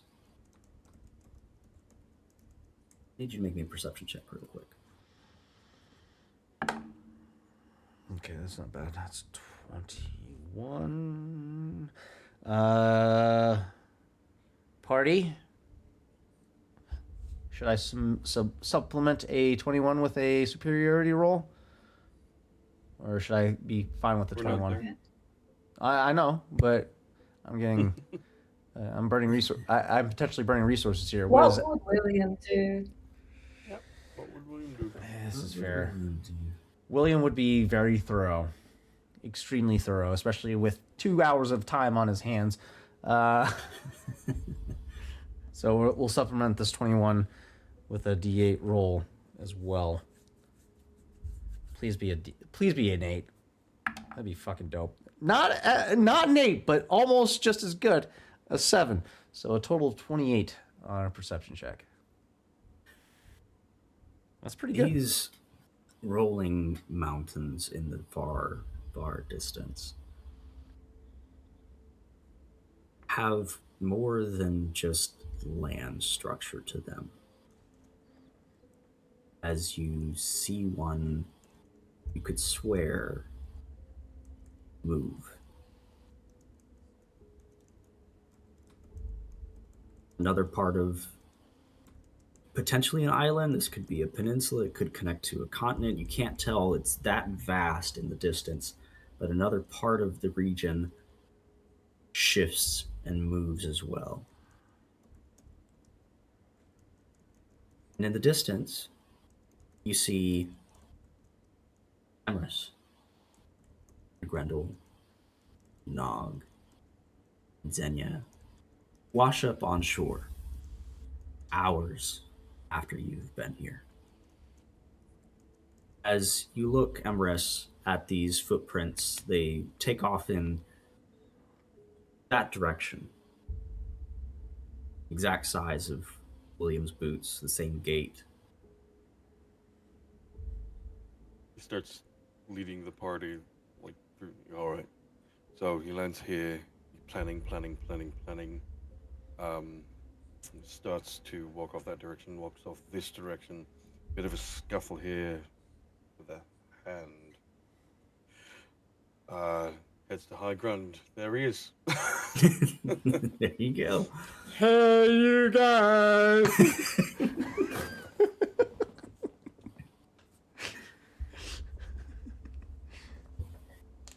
You remember that time we all tied ropes around each other so we would not get separated? That was a good time. I think we should do Terrible that again. idea. Oh, I Sorry, remember terrible that idea. time. I think it may be necessary soon enough. There's a As long as William get does not it. set himself on fire and then sets all of us on fire. As there is a fire brewing in front of him. God fucking damn it. Kipping, go fetch. You guys come to Actually, Xenia, I saw footsteps, other footsteps of a small child back on the beach. Could you have the keeping head into the garden and look to see who that is? Might be someone needs rescuing. Xenia will direct Dozer to get a more bird's eye view while he's at it then. Sort of do a circle. Actually, you know what? Am I able to... Give me a moment. see through your creature's eyes? I'm going to use Beast Sense, and I'll do that myself. I will see through Dozer's eyes. Okay. While they're being all super serious, Grendel just sees William with the fire in front of him. So she, like, as soon as Emrys points that out, Grendel is just like, "No, William, do not set yourself on fire again." She is. We love you. She Don't is- do it. She's booking it, just being like, "God damn it, no! We leave you alone for 5 seconds. We get stuck in the ocean for 5 seconds. You decide to set yourself on fire again." Yeah, no, you see Grundle just like running up and William, are you okay? We didn't know where you were for a minute. Like when I washed up on shore, everyone was there, and then you were gone, and now you're here, and there's a fire, and I got really worried because I thought you were on fire, but it seems you're not on fire. No, I've been here for a few hours now. Relax. Hours? Yes. I We got just here- stepped through the door. What do you mean? Well, it seems I got here before you all did.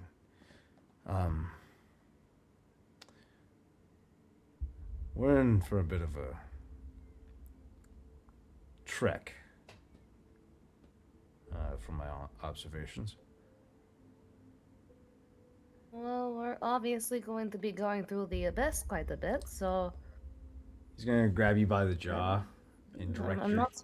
direct your face to look to the horizon and point out each individual landmark that's as he draws your attention to it, you can see it shifting slightly on the horizon.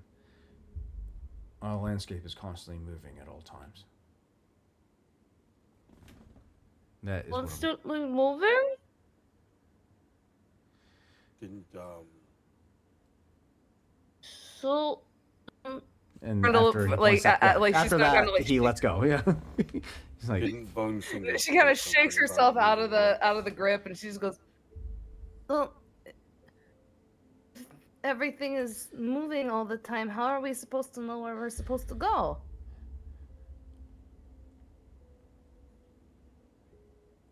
what were you saying, Emrys? You know, Bone Fingers say something about moving rocks and titans.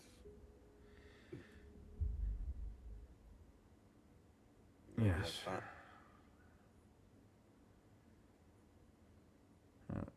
So, do you think the Titans are the ones moving the horizon, Emrys?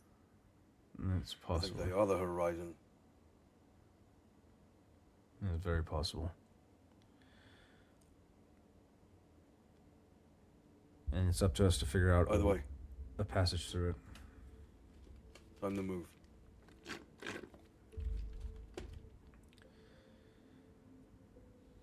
Well, if you got a Thank you. course charted for us, then let's make for it. Then you said Durza was going to circle. Yes, he is going to circle around, and Xenia, as he stands, is blinded and deafened because he's looking through those are census Okay. to get a lay of the island, area, land, wherever we are. As Dursa rises above, you see the landmass. You see the ocean horizon expanse just fade into white. As you circle around, you follow the tracks that Emerus pointed out previously. Make a perception check for me. Waste. This is why I There's save a you. sight and smell. He will do so with advantage. Or a 29. 29. You see through Durza's eyes, through this thick, bright foliage, movement. Quick, almost like a hair of some sort. Small, almost sifting their way through the underbrush, moving flowers and plants ever so slightly from one side to the next. You see green hair that ombres into yellow at the tips, very short, bobbed cut, crudely, that just kind of sticks everywhere. A playful eyed, childlike creature. As they turn up to the sky and see Durza flying up ahead, you make eye contact with this individual. These iridescent pink eyes look back at you, rosy cheeks, and a mischievous smile runs across their face. As once again they disappear under the plants and flowers, and eventually you lose sight and track of them.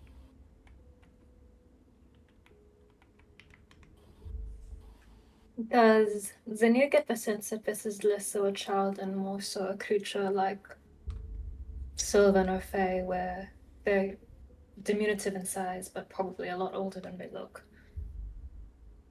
What's your passive insight? Passive is 19. Absolutely. Yeah. Definitely something Fey about this. That will put Oh, Emrys's boy. mind at ease.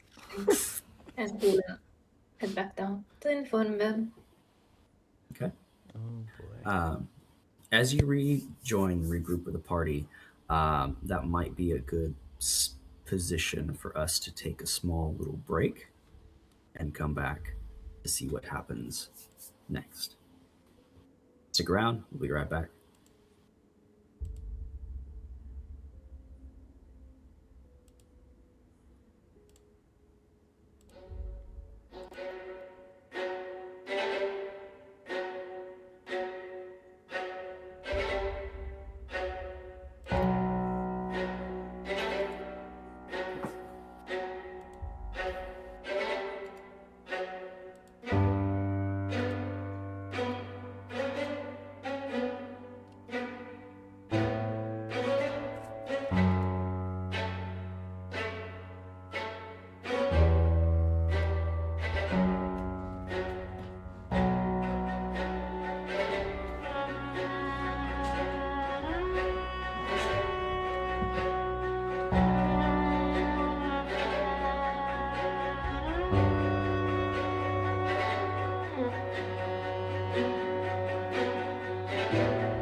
welcome back.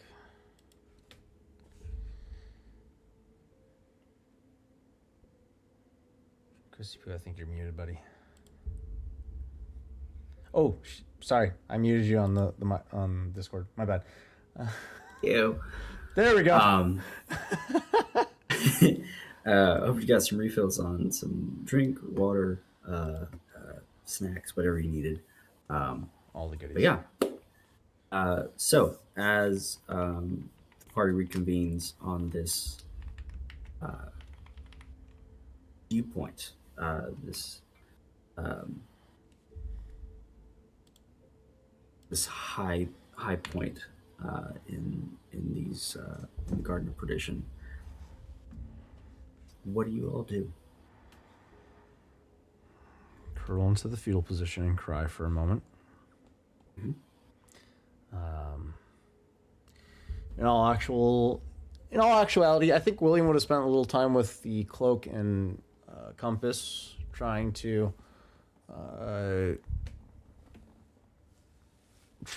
see if there's any reaction of any sorts to different geolocations with the compass. See if there's any frequency in the or change in frequency of the spin of the dial. You know, it may be spinning erratically in from a sense that it doesn't have this place doesn't have a north or south axis, but there's potentially a chance that the rotation slows down in a certain direction in comparison to other directions, which would potentially, you know, kind of create a makeshift north star heading, if you will. So yeah, he's just kind of testing that theory out, trying to see if there's a rotation, a slow in the rotation, if you will. Since you first opened it, it is rotating at a different frequency. It's not as quick. It has slowed down a little bit, but it's still just rotating. Nonsensical for the most part. Okay. It hasn't changed directions. It hasn't offered to stop and start again. It's just continuous.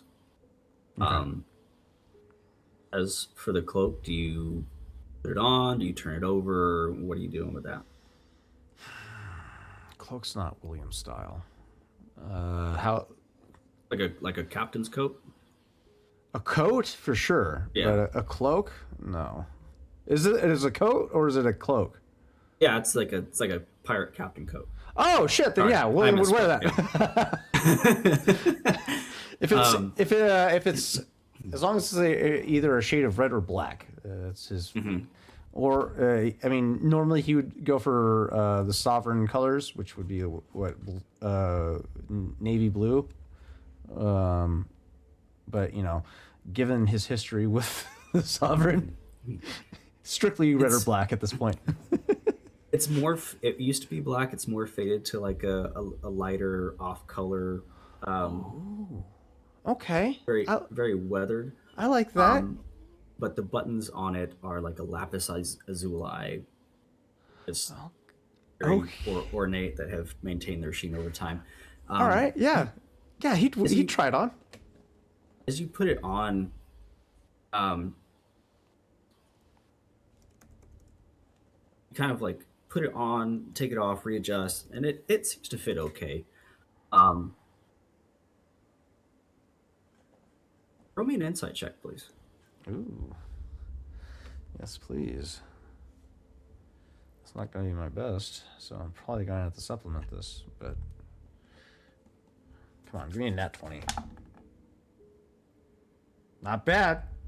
Not a nat 20, but not bad. It's going to be 17 plus 1 for an 18. 18. Okay. When you put it on, there's a light breeze, especially up this high. There's no trees or anything to block it. It's a little bit quicker than maybe on the beach. This light breeze, when you put the coat on,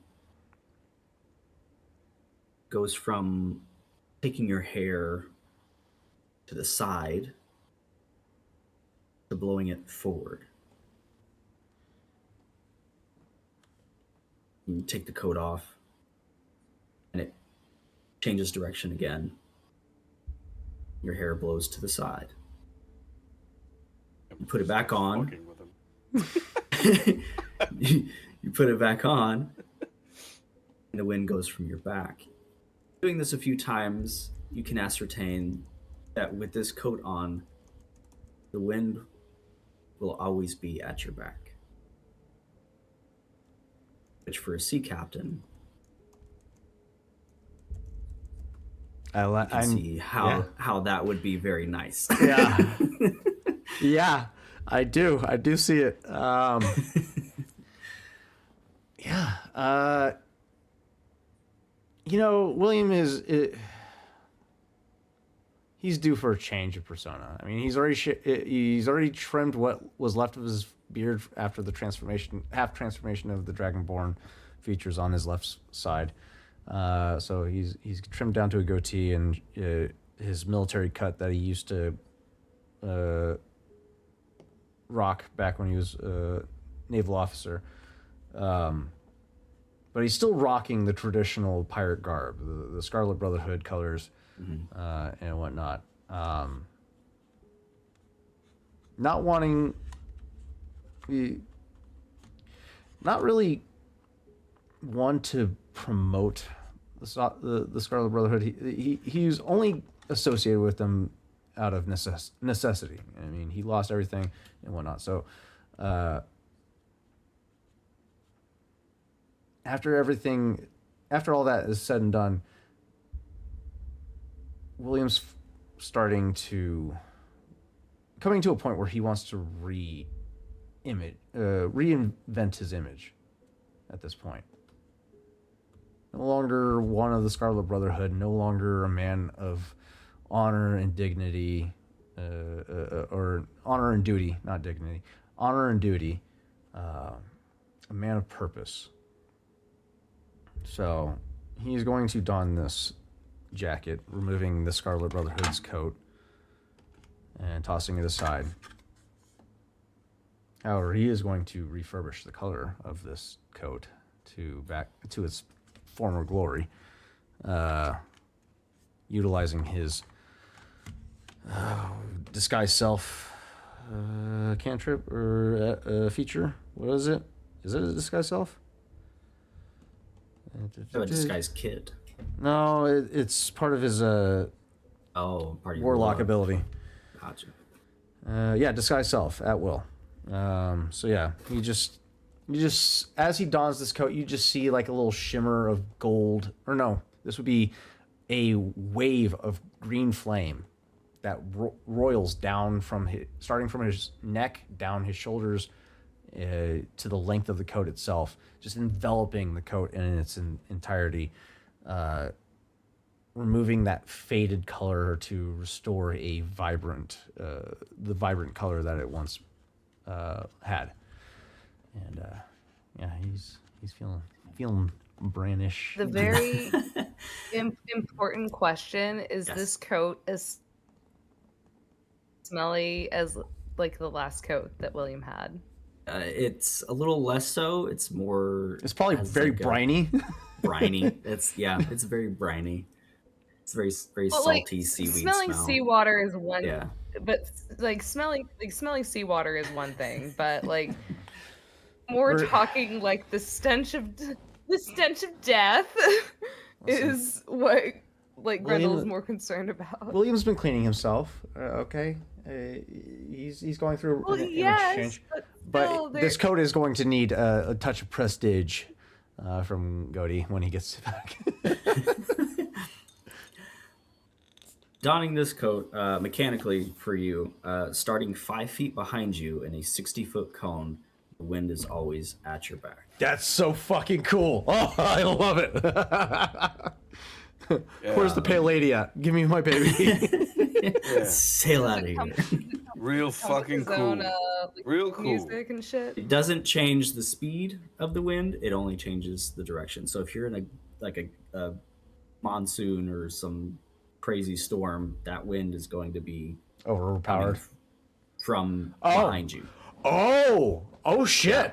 If it's a light summer breeze, that's going to be coming from behind That you. was So it my doesn't, fucking job. it doesn't change the strength been of it. replaced. No longer dependent on the gust spell. I can direct the Nope. wind as I need. Don't be surprised if I There's burn no the fucking wind. hook.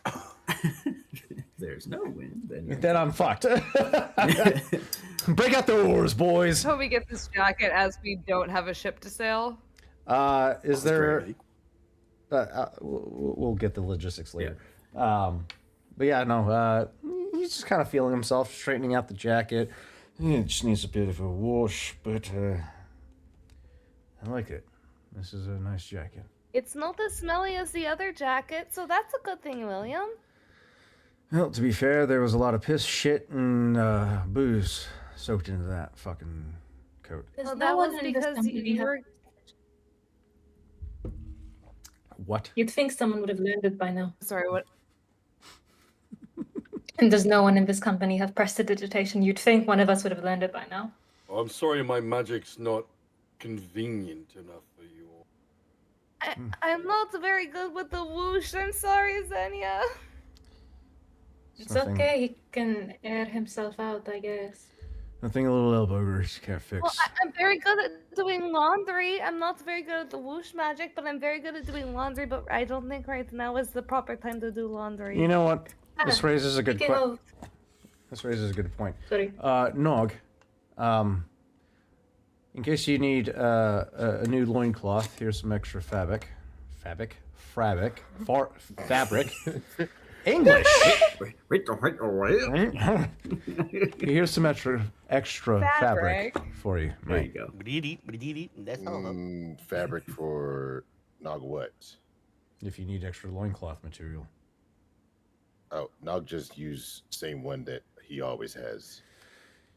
Sometimes it gets damaged in fire, mate, but you know. That's never mind. But It's Nog yours, mate. will. But Nog will use that, and he points to the coat as he uses it to kind of dry off from the sea. Very well. A towel it is. Water. The equal. subject of whoosh magic. When we were airborne, Mhm. other than that creature that disappeared, was there anything else of note from what we could see? Was there any noticeable structures or like settlements that would indicate there's more people around, or was it like just beautiful, suspiciously beautiful? Suspiciously lush fauna? beautiful Okay, great. plants. You would have seen what appear to be structures, but on closer investigation on that, they are or like stone statues. Very Buddha-like in decoration, different poses and different frames, different sizes. Let's see. As you are thinking about this and the terrain that comes with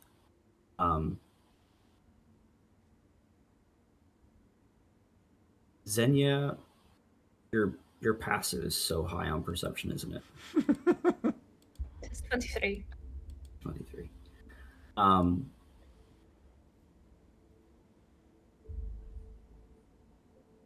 As William is putting this coat on and kind of fixing it and adjusting it, the compass lay open on the stone, spinning.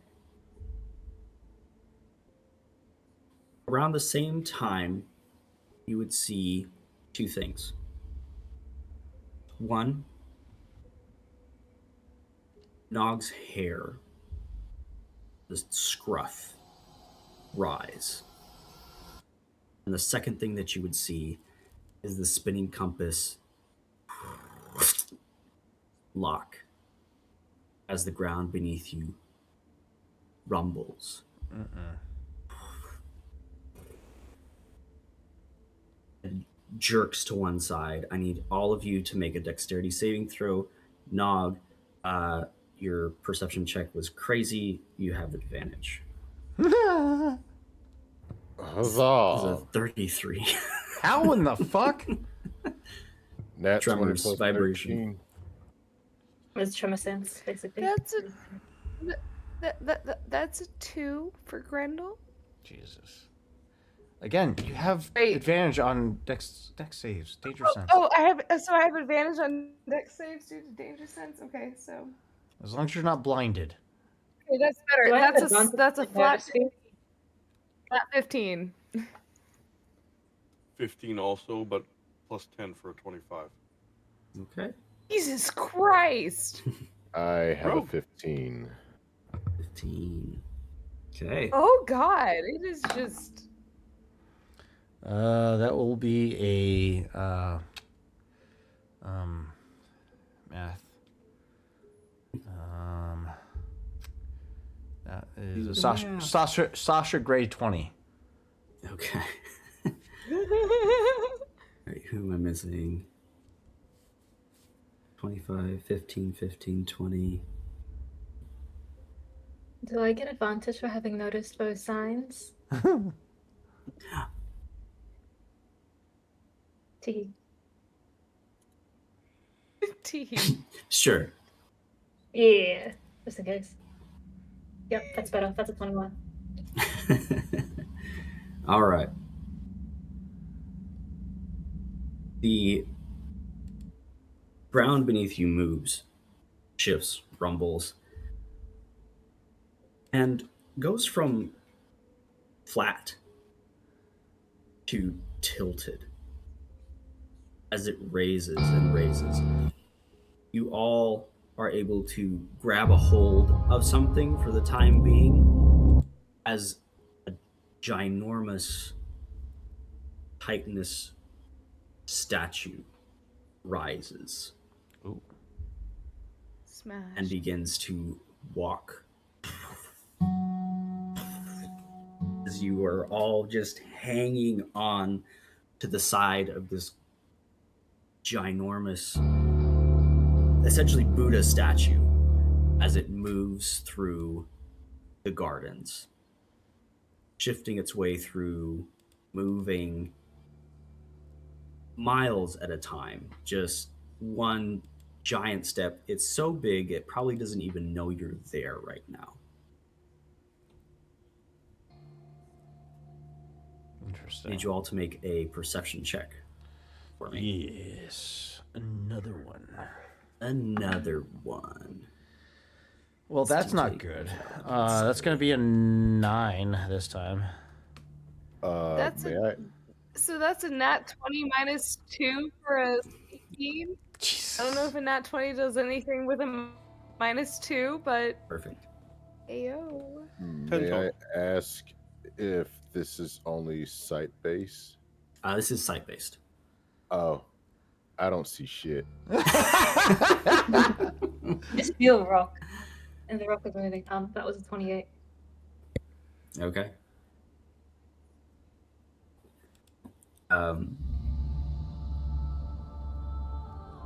Nat 20 for an 18 for Grendel. 18, perfect. What'd you get, Emerus? 10 total. 10 total. Okay. And William, remind me of yours. That would be a total of 9. Oh, 9. Okay. So Emerus and William, you're more concentrated on staying on the side of this thing instead of getting shaken off. Every time it steps, it loosens your grip on a stone.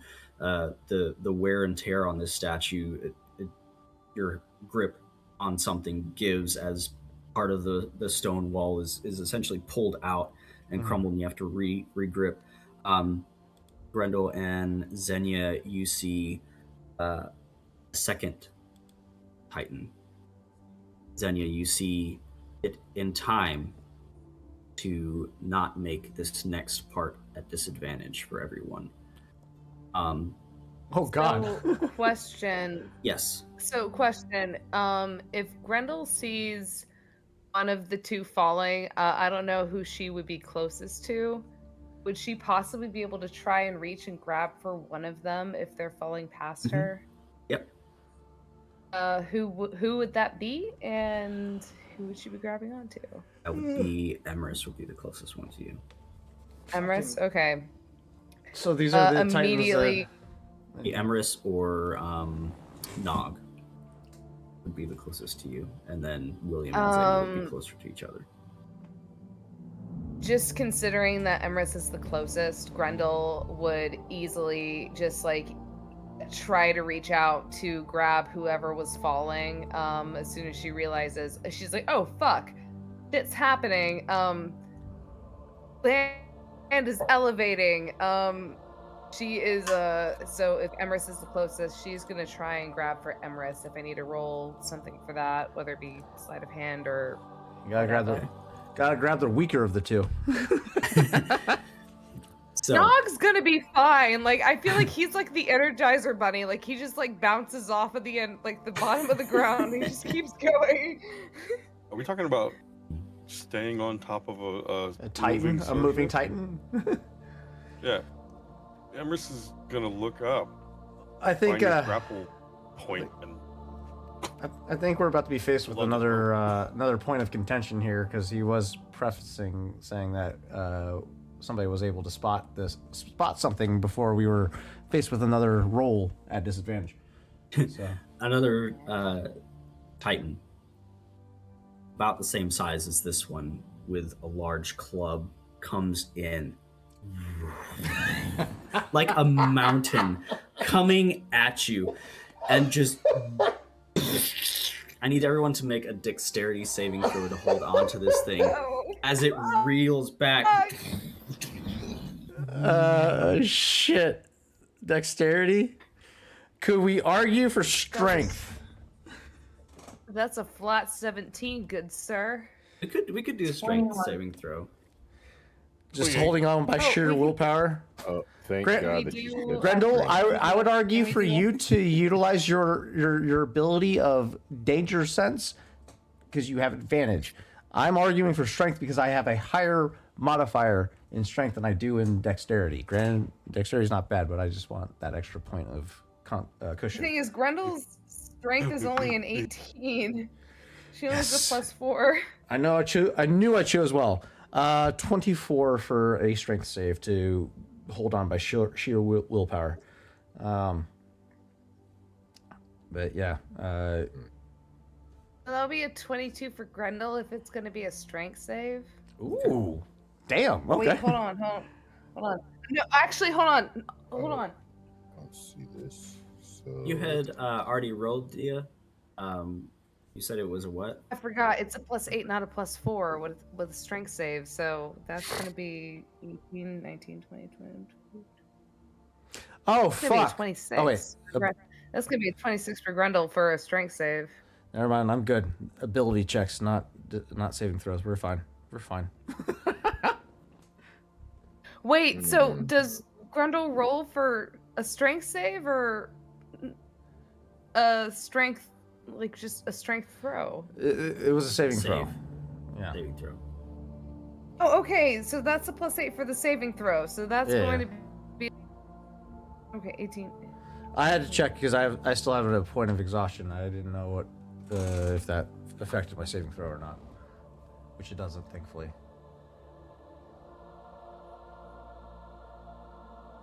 That's a 26 for Grendel. If it's going to be a strength saving throw. Okay.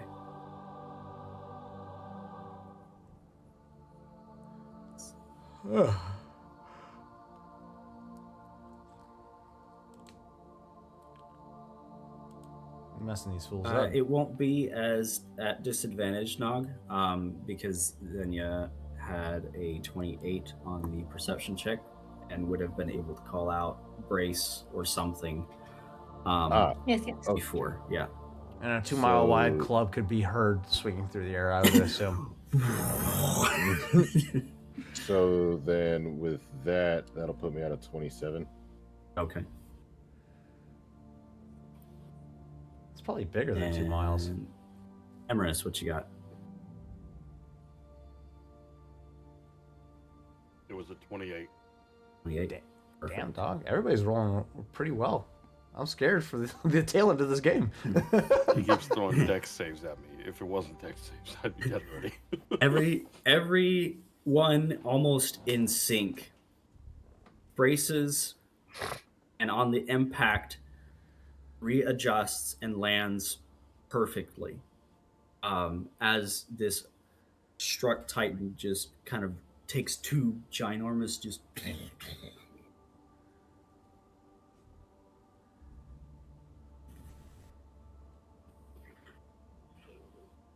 and backhands this other one. On the impact, it shakes and jostles everything. What would you like to do? During during this clash of the Titans, if you will, William would like to assess the environment to find the quickest way off of this guy. Yanor? What's his name? Yarno. Yarno warned us about these guys, and William is keen on heeding this guy's warning. So let's get the fuck off of him. And he's gonna try and find a route off that will get everybody to safety as quickly as possible. Potentially another mountainside nearby, hopefully, that we could jump onto safely. Out of curiosity.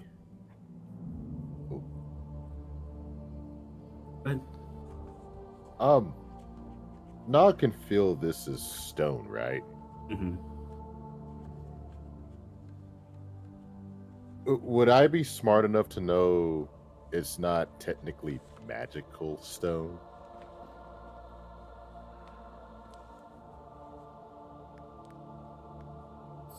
Yes.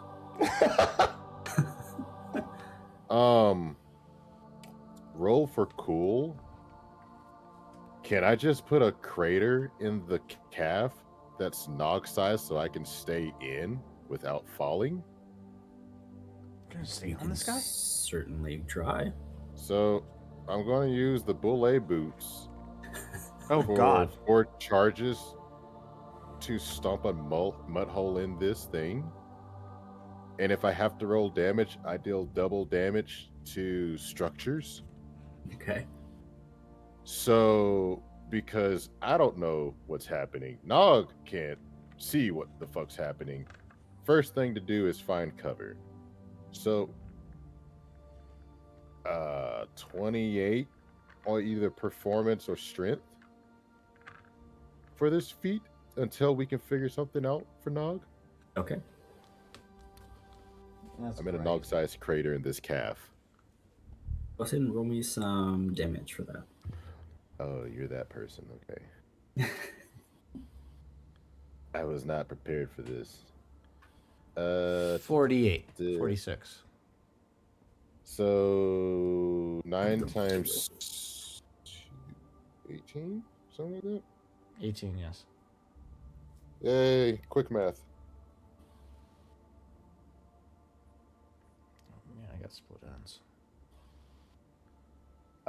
I just do that. I'm not going to do the entire full attack action because if I have to do this 3 times for me to fit in, I feel like he would know. Gotcha. So yeah, just do that one, and let me know what it is. We're on the calf of this Titan? Oh yeah. You're, I'd say probably thigh at this point, like hip or thigh. Gotcha. So we're pretty high up. Okay. Definitely above treetops for sure.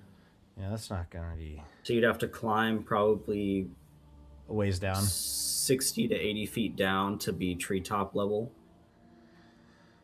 Xenia would love to call for Doza, who I imagine at the moment that rock shifted, split, and rose up, had found a perch on the shoulder. Just sit there for a hot minute while we're clinging on desperately for a good life. However, he's going to call his keeping down and try to position Doza beneath himself so that when he drops, he can land on Doza's back. Perfect. How fun. Is there anybody that Grendel is going to be grabbing on the way down? That is my question. So far, everyone is holding on pretty tight. Right now, it's just kind of evaluating, like what comes next and what you all will coordinate as your next step forward. Climbing down and getting off this guy. Oh boy, I hope someone explains that to Grendel. I think that's pretty self-explanatory. Right, everyone following my hand. And he's gonna start using mold earth to make handholds. Okay. Start climbing down. Kind of start moving downwards, letting people know. Get off. Cool. Clever. Okay. All right. So, I need, what is it? Climbing athletics? Yes, sir. Okay. I need everyone except for Xenia to give me an athletics. Athletics. Do I get anything toward this for making the handholds?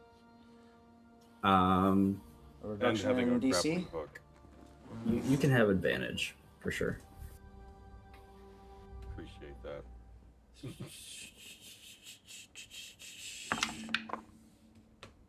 Oh, those are both cocked.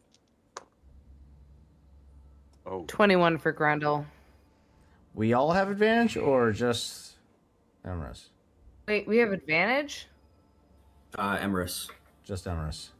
He's using a grappling hook and mold earth.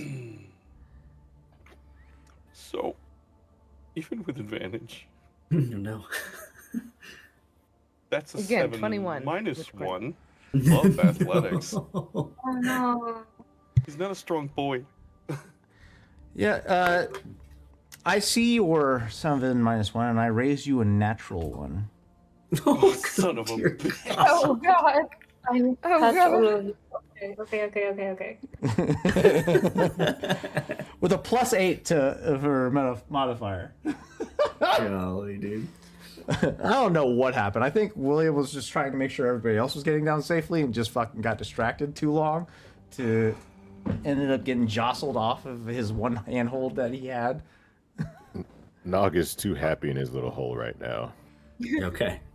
I will say You know this. what? That's a good point. He sees Nog not moving at all because he dug himself into a hole. And he's like, William, No, come on. William's like, all right, I gotta get this motherfucker off this fucking Titan. He just starts climbing down to him. Doesn't get sure footing and just ends up fucking toppling down the side of this fucking thing. I will say this. If Emrys and the captain start falling, Emrys is going to kind of try and swim through the air to get the captain.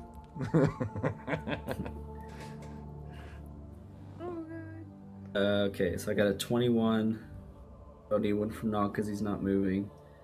And I don't need one from Xenia because they are flying. All right.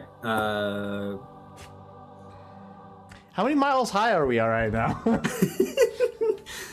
Yeah, you're up there.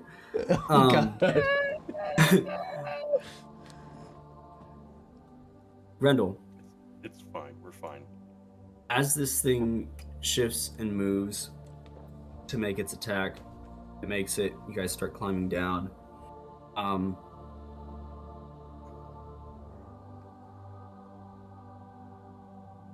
The footing gives way for William and for Emrys. He molds earth and he uses his grappling hook, kind of re-grabs the rope, and as he's making his next move, supporting on the grappling hook, the hook itself comes off, crumbling off of that stone. Oh god. Which one You grab. Which one do I? Which one? Oh god! Oh god! Which one is the closest? I guess. They're both about equal distance. Emrys from you yells at out, this point. "Captain! Grab Captain!" So if Emrys is like screaming out Captain, we'll say Grendel immediately, like, her little brain just immediately goes and grabs William, because like she knows Emrys is capable, but she also very much worries about William, especially with how he likes to set himself on fire and shit. So yeah, I was gonna go for William probably. Okay. You lose your footing, and it's just gone, William. With that natural one, just gone. You fall probably 5-10 feet before you feel a strong hand grab your ankle as you rotate and slam against the side of this stone. You take 5 points of bludgeoning damage. Ouchie. From that. Emrys, you fall. You're 60 not allowed feet, to die on me, William, I swear. What's crazy and is are I had able to grab back on to a vine, a twisting vine on there. But as you kind of We were hit, at the waist. Yes? yeah. As I'm you falling downward toward the calf.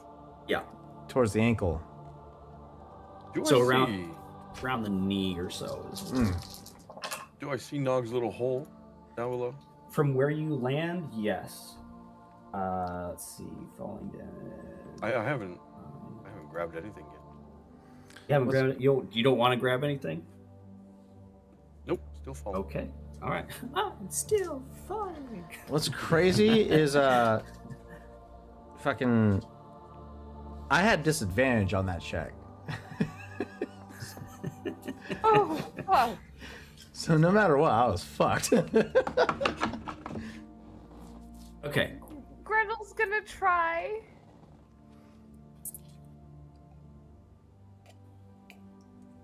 So Emrys What are is you going planning, to continue Emrys? to fall until he sees Nog. Okay.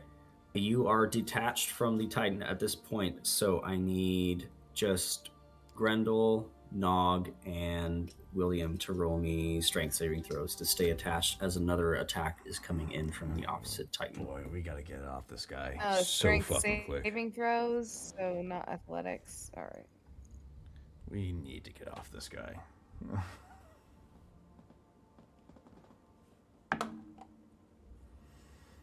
Fuck. You got Emrys Peregrine falconing this, That's the dive. a 25 for that's a 25 for Grendel. Perfect. A 24 for the mole in the hole. Hey, there you go. I'm going to cash in Yo. my Indomitable at this time because I'm not trying to fucking No. die. God damn it! God fucking damn it! God damn it! It was a saving throw, so we're fine. It's fine. We're fine. It's cool. That was a 7, so I'm gonna re-roll with that Indomitable. Hopefully to get above a 10, because that would be fucking great. Hey, there we go. That's a 14 plus strength saving, right? So that's a 22 to save. Look at that. 22. Look at that. William Everybody musters is up in the his clear. his strength to bear down and not become a William smear on the surface of the continent. Love it. You are able to reposition yourself and hold on tight as this other club comes in from the opposite side, causing the Titan that you are on to fall forward a few steps. It is y'all's turn again. What would you like to do? Get the fuck off! How you doing that? Fuck. Do we How need to roll initiative? we're kind of in You guys are initiative. kind of just acting, Yeah. acting as a group versus the interval attacks. We just gotta between the figure out what Titans. we're doing. You're not involved with the Titans really, but whenever you guys kind of finish, They're an environmental do. effect Yeah. every Yeah. round.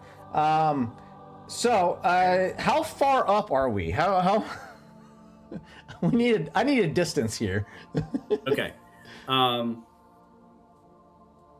Emrys Close- is probably 300 feet from the ground level, Oh God. and he fell further than you did. So you are probably 400 to 500 feet from the ground. 400 to 500. And there's no landmarks in closer proximity, like higher elevations that we could reach out to that would cut the distance. There is a cliff that is close. That sounds risky as fuck. Probably one more step from the Titan you're on, and you would be able to reach that and leap to it. Ah, shit. That's one more fucking strength saving throw to fucking endure. But that would be the fastest way off of this guy. So I think Xenia is also airborne. yeah. So we've got Emrys falling on purpose. I didn't do it. Yeah. Xenia airborne, Nog in a hole, and you and Grendel climbing together. My only What a concern is sentence. my right. My only concern is the Kipping being able to carry so much weight before he's no longer airborne. So He's a large monstrosity. yeah, he's got a bit of strength to him. I'm worried about putting too much weight on him and then just putting Do us what, all in. three people and singular ride Grendel? Just about, yeah. Right? I think Grendel would probably be. But leaving Grendel alone on this fucking Titan is terrifying. Hey, she's capable. I'm capable. You know what? Well, as I'm falling, That's good. as I'm falling, can I get a perception check maybe to see if I see Nog in his hole? Absolutely. While he's doing that, I will be probably digging deeper into this calf. No. Hey. Stop it. What? Your boy, My perception's +5. your boy is naked and afraid on this Titan here. 14? 14. Are you trying to hide Nog, or are you just trying to dig deeper? Nog, Nog is trying to get deeper because he doesn't know where anybody else is. He has assumed that everyone has died at this point, so he's just surviving. Okay. Yeah, he's Go just ahead and surviving roll right me now. a stealth check then. Oh, if it's stealth, he's making it well known. So he's not I can. not trying to hide? No, he's not trying to. He's trying to Okay. just stay stable. Okay. In a Then- solidified location. And yes, 14, yes. You see as the other Titan slams into this one, they kind of rotate the calf a little bit to compensate for the weight shift, and you see Nog just going to town on this hole, trying to dig in deeper to this calf. Just went full sand shrew. How far am I away from him now? Do I have to fall farther? Or... Yeah, you're about another 60 feet from him. Oh, perfect. I thunderstep into the hole. Okay. Into the hole. You motherfucker! Thunderstep only does damage. Yeah, in it case does. You leave. Yeah. Oh, okay. Yeah, Thank God. He's teleporting to you. You're safe. And then I will grab Nog by the scruff and go, "Come on!" Oh, I like my hole.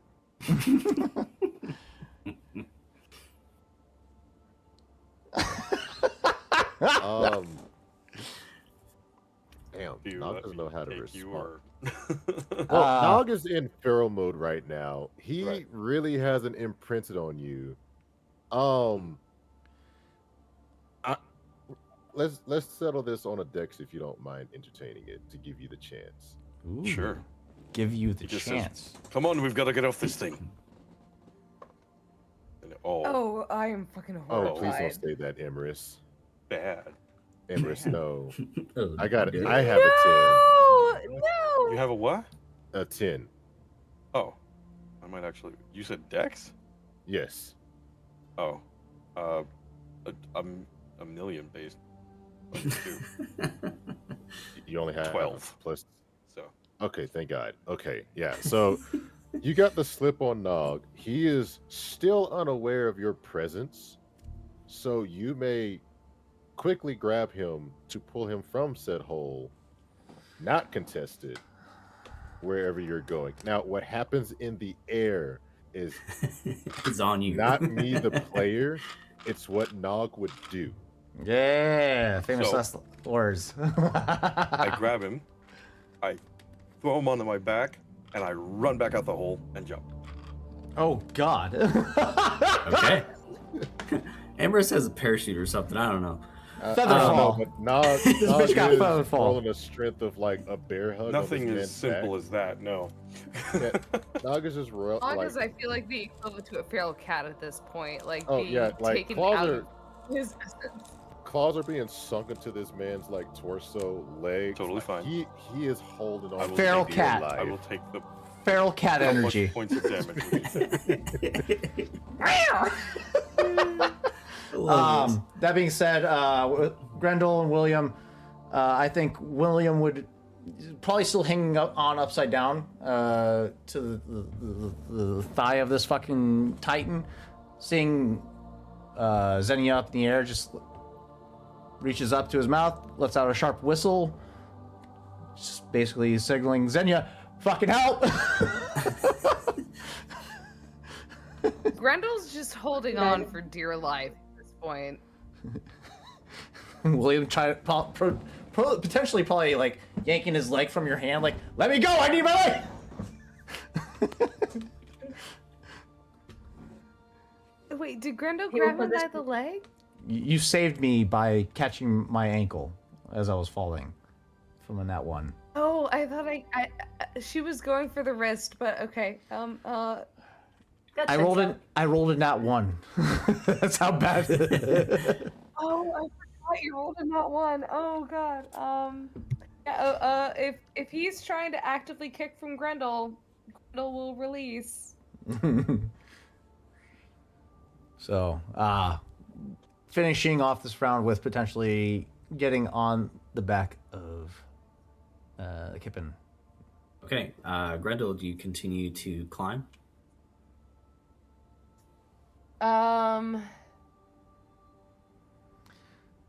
Unless she is alerted to by anyone to let go.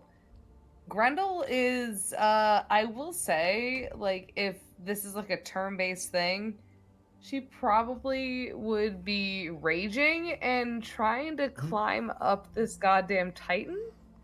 Especially Before we get too far into that, I think before William is picked up, William will grab Grendel's attention once he re-situates himself, pointing to the cliff face that's only another step away. Like, Grendel, stay here. Xenia and I will get the others and come back for you. If we aren't back in time, jump to that cliff face there, as you can feel the momentum of this leg swinging forward. He's pointing directly at the cliff. So with whatever like momentum he's trying to swing forward, Grendel will try and kind of move her arm in that direction as well, just to, I can't give guidance, but the best I can give is like a swing of a motherfucker. Jesus. No, he's not trying to jump. He Grendel? wants you to save that cliff as a last-ditch effort if we aren't able to get back to you in time.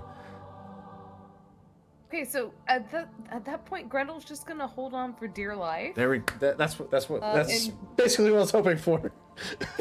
Yeah, until she is told to jump. Grendel is like Okay. you kind of see. It's like this. It's like this.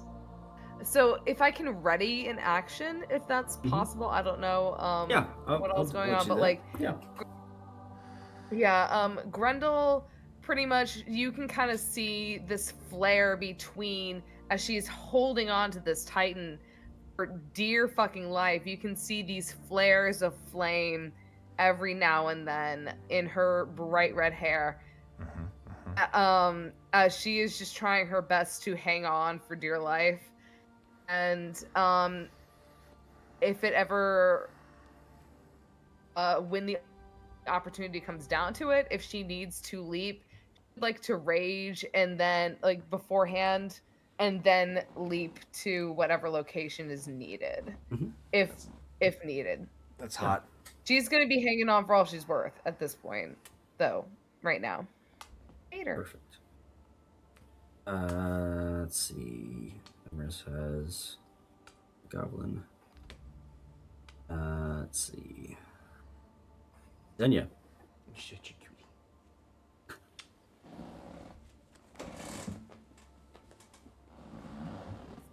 Did we lose Chris? No, he's asking you what you want to do. Sorry, there might be a bit of a delay in everybody's feeds, it seems, but he's asking you what you want to do. We definitely lost his visual. No, we lost his video. Yeah. Yeah, no, Discord's still recording though. We're fine. Mhm. Unless you're not hearing him on Discord at all. I don't have anybody's video Yeah, except Tarzan's. we've lost you, Chris, on video. However, Zenya is basically just positioning himself for William to jump onto Joza. Joza. And William William will do. Okay. Jump, let go. Yeah, definitely let go. I will catch you. This is why I belong on the sea, not in the air. Men Just were for not meant the- to fly. For the dramatics of it, give me that in acrobatics. Oh God! Why would you do this to me? Get him. I mean, that's a +9. That's not bad. Okay. Oh fuck! Now I'm scared. Which die do I roll? Let's go with this one. That was almost a nat 1 again. Almost. That's a 7 + 9 for 16. Thank you, sweet baby Distra, and or Myella, and this nautical god of stars, Arendor, god of sea. You make it just fine, and you and Zenio fly off on Durza, making a rotation. You get a visual of Emrys making it to Nog, grabbing and then leaping again somewhere. Just a shockwave of thunder in the middle of In nowhere. the middle of that, yeah. Zenya still, or not Zenya, Grendel still holding fast as Dear this life. Titan moves. They swing and rotate, and as this leg moves, Grendel, it's within jumping distance at this point on their turn, as this thing swings and meets the other Titan as they clash together, both holding this club as they struggle over the weapon back and forth. What would you like to do? So if Grendel's gonna be within jumping distance of the rest of the party, she would try to join the rest of the party. What You I were in need to jumping make distance like of the cliff that you were told about. yes. Yeah. Perfect. I'm guessing the party is not They're there. not there yet. Where is Durza flying to, Xenia? I would find it incredibly funny if because Xenia's mentality is seeing who he can collect. I would love if he and Doza essentially like began to nosedive parallel to Emrys and would actually shout, "Emrys, do you need a ride?" Because he knows Emrys is very well versed in We VVA, would've- so he's actually not We would terribly have worried been about pretty him. far down. But Yep, sure. how fast is Durza? And I would. Doza had 60 feet of flying and can propel movement himself another 20 feet. Oh shit! And I think Good boy. William Isn't would he probably kind? be charging up a Eldritch Blast just in case to pull Emrys to them. No, I kind of peel Nog off and like push him towards you in the wind. And I say, I hate just to in case say this it. doesn't work. I hate to say it, you're gonna have to beat a strength roll on that because this boy Yep. is not letting go. You're a free fall. I You will think give it a a try. you think a feral cat's gonna let go of you willingly? Like Nog is afraid of water, but he for damn sure hates heights. 19 man. minus 1 for an 18. I am sorry, my Actually, buddy, for a dirty 20. Yeah, you're not beating a barbarian. He goes, well, his fate's tied to mine now. And we approach the ground. And I'm just gonna say, Vesrova! Toward the ground, cone of cutting wind, and just cushion our fall. Brother, Nog is just going through it mentally. he's about to go through it. This bitch just Fusro dawed the ground to air just air went cushion full himself. Cyclops. Spent, To me, my expert. That was my plan. spent a spell slot to cushion his fall. That's worthy. I like that. That's cool. Spend a spell slot to save his ass. I think that's worth it.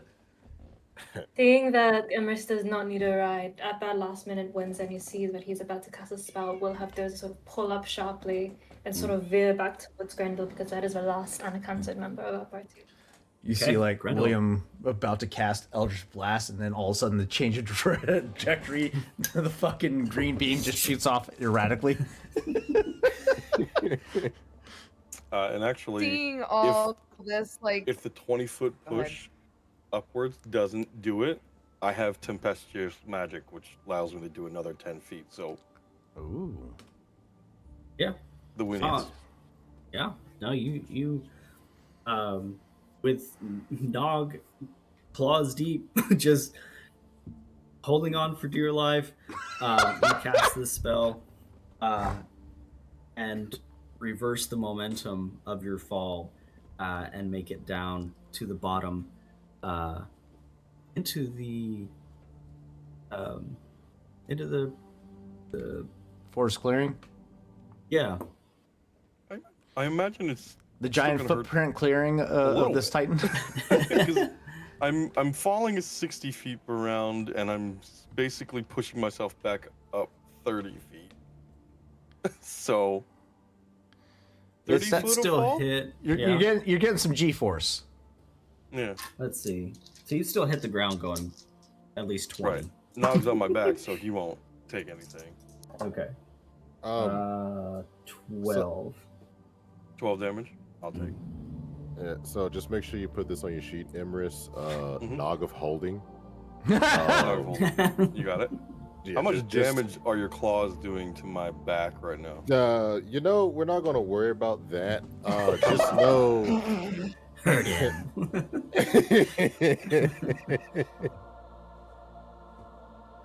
All right. Good enough for me. I go, Nog, we're on the ground now. You can let go. Nog me, Xenia. No like height. No like water. No. Just all. Poor guy. so I will say, Grendel upon like seeing everything unfold, everyone like nosediving, all that fun stuff, Grendel is going to make the leap for the ledge that she was told to hop onto by William. Okay.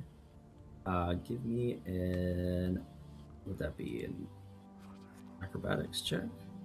Athletics for jumping. Or athletics? Athletics for jumping? All right. Okay, I can. Oh, I'm definitely down with some athletics. That's cool. That's cute. You said you were raging, Fuck right? me. Raging, yes. Keep So that you in have mind. advantage if yes, it's I athletics. did. Okay, God, because that was a nat one. Oh, that is much better. That's like 2 nat ones. It's 11. 11 plus 11 Don't- plus. Oh don't wait, phrase if I'm it like that. raging, I get. So if I'm raging, Grendel's strength is what at 25, and Mhm. her That's a plus armor is 6. at. Hold on, give me just a minute. 25. Yeah, I believe her strength is at 25. 20 is a plus 5, so yeah, 25 is a plus 8. Oh, holy shit. No. Hold on. So it would be Every 2. So 27? Yeah. 27. So 25, that'll be a plus 7, and then her armor class goes up by what, 4? 2. 2. So her armor class is currently a 19. that's hot. Finally, first off, Well, like her armor class is like a solid fucking 17 on its own, but now she has a plus 7 in strength and a plus 19 or a 19 for her armor. So her athletics is going to be a plus 11. Let's go. All right, that was shit. That was an 8 plus 11 for 19. that's pretty good. That's pretty good. All right. Wait, that I was get good. advantage though, don't I? Because I'm raging. Because you're raging, yes. Yes. Barbarians is 14 Strength-based plus checks. 11 for a 25 or 25. 25. Hot Wheels beat that. Any strength-based checks, you got advantage, baby. 25 for athletics to that goddamn ledge. That's hot. Give me the ledge.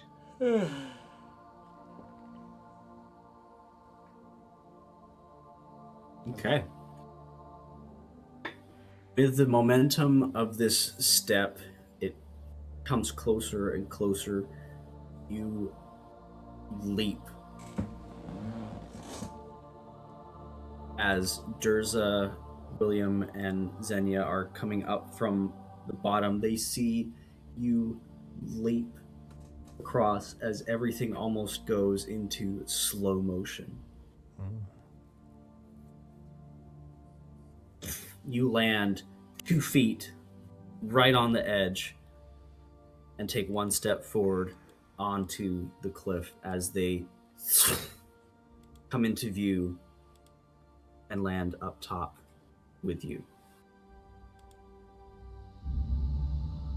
You just see Grendel immediately hit the ground, her feet fucking buried in. She takes that step forward. She kind of shakes her head a little bit and she goes, "Ugh, ugh," and you just kind of see this bit of rage and this flare of fire coming from her hair as her eyes are just kind of, they're obviously not blank, but you can just kind of see like girl's pumped up. Girl is pumped up. Adrenaline, let's go.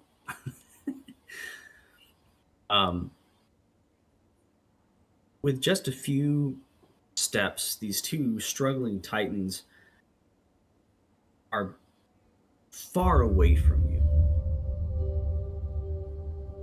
As quick as they came in, they left. You see them still struggling in the distance as the club just these thunderous cracks and movements.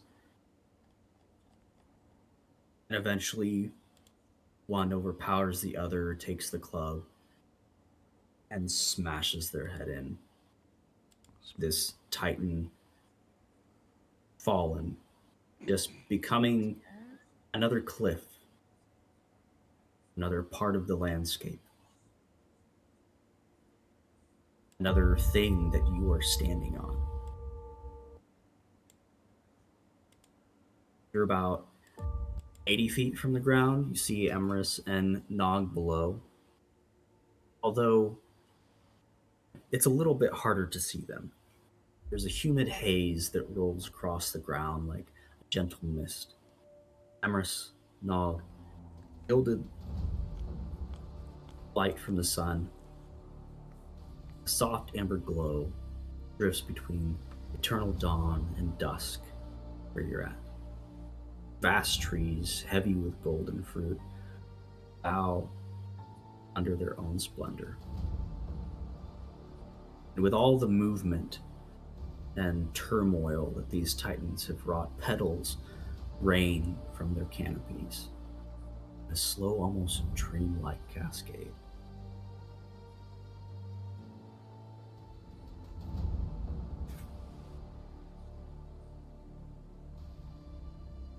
And just off in the distance, Emrys, you see a grouping of statues, very similar to the Titans in decor and design, but much smaller. Not humanoid size, but probably 12, 14 feet at the most. Emerson's gonna pull the weed eater out. It's not taking any chances when it's just him and Nog alone. Nog will then climb off his back and try to brush off the emptied stomach acid on Mrs. Bessie and try to help clear some brush. Just looks down at Nog. You okay, mate? No, Nog. Very hungry. Nog does not want to go uppies again. Neither do I. But Where other Nog can't smell pack. About that, they're up the cliff. So Nog looks Uppies. behind you.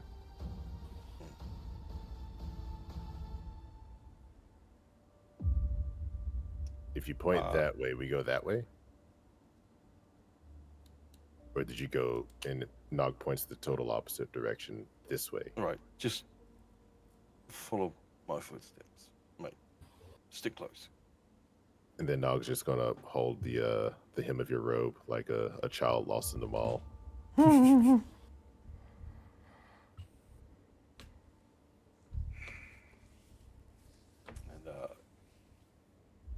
he pushes forward, Nog in tow. Silently contemplating, how did I get here? What's the fauna like here? Non-existent. That's depressing. Funny you should ask. Oh.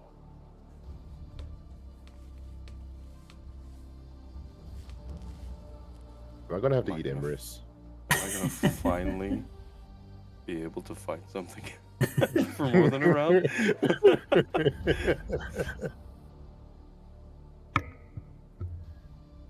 Nog, you feel a sharp pinch Uh-oh. on the back of your neck.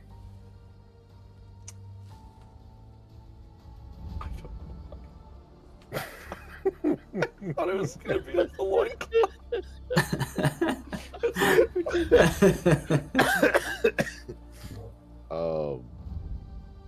Nog's ear kind of twitches behind, thinking it's just a random flea that may have been still on his body from long ago or something. But he's attentive to it, but he's waiting for another hair trigger warning for him to like react. Let's see.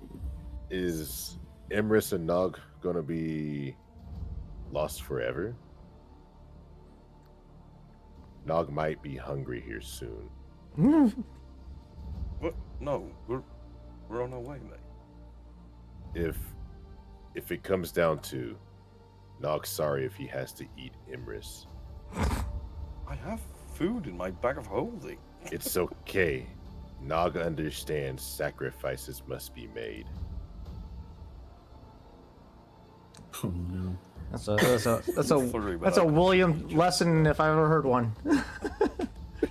So I need a Constitution saving throw from you. Fuck. Yeah. Well, Diseased. oh.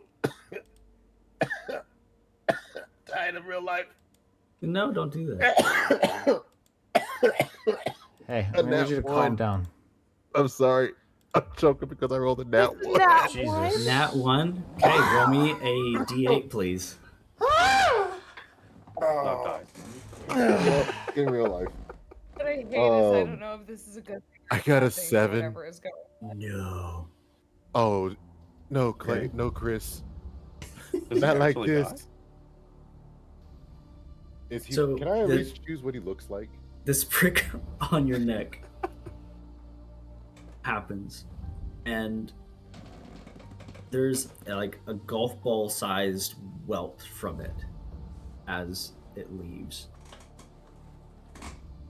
Emrys, you would be able to see this large butterfly like insect. Make me a perception check.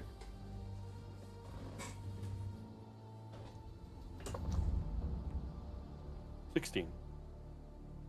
The head is abnormally large and looks like a grotesque humanoid. As it's flying away, kind of up, it recircles around and seems to be redirecting itself towards you. Nog, Shock bolt. perfect.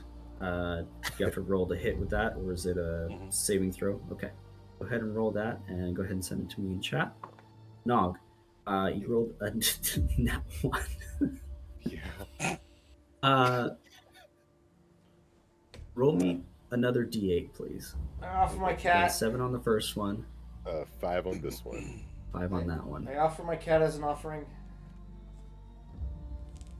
Oh, it's so pretty. You dare sacrifice Tater for this shit? You hear a dull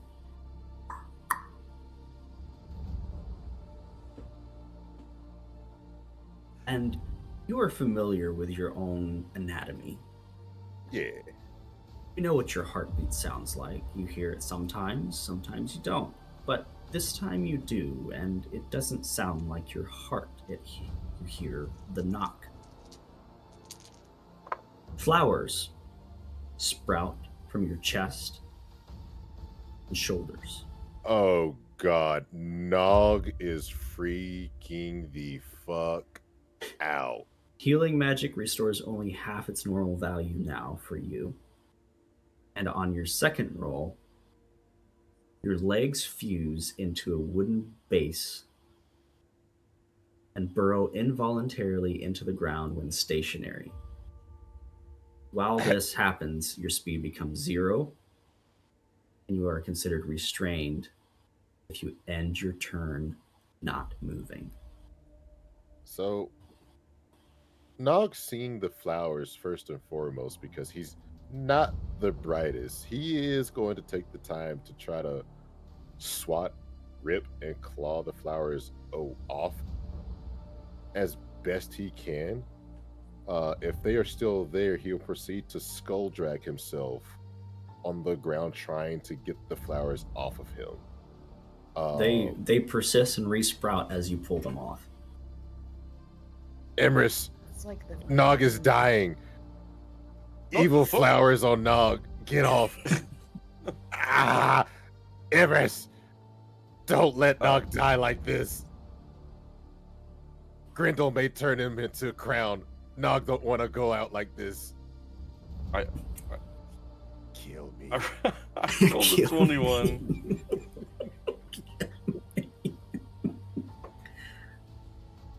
I rolled a 21 for attack and damage. Okay. 21 for attack and damage. Where is this? There it is. It's Yeah, kinda weird. you destroy this grotesque, abnormally large butterfly bug. Looking around for any more before I tend to Nog. Quick perception check on your 16, I believe, that you had previously. Yes. Okay. You don't see any in the immediate area.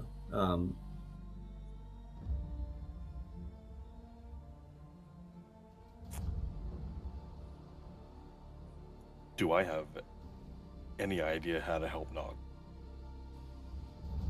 I mean, Keeping you in see. mind I'm not a fucking cleric.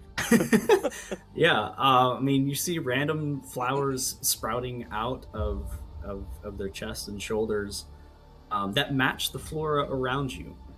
And with your 16 perception check over by one of these statues, you see a face that doesn't seem to be stone. Half human, half plant. Is peeking out of the mouth, a large pink blossom out of one eye, and just a desiccated corpse, just covered in flowers and sticks at this point, hiding amongst all of the rest of the green. If you hadn't been so perceptive, it would have blended right into everything else. And for a moment, you look at Nog, and it would seem that the same thing is starting to happen to them. How do you help that? Quick. Do you have medicine? Do you have anything? Did you see Yagno give William the stuff before you guys left? Don't think you were still inside getting ready. Nog's legs are turning into wood. Nog don't feel so good. I have nothing to aid him. Nog, I'm really sorry, mate. I'll tell them all your story, but I've got nothing. Do you have food for Nog at least? Nog, Yes, sorry for I've got trying food. to I'll eat give you some Imris. food. Imris looked like tasty snack for Nog. Nog is sorry. I'll give him some food. I've got some rations. Hand him a whole day's And then worth of Nog's gonna rations. try to like sabotage him by like putting a flower on him, hoping that he would turn into the same fate. Ha! Nog trick. Nog, don't see you turning into flowers. I mean, Nog will take a generous gift of food though. Nog, thank you. And he's just gonna continue to eat.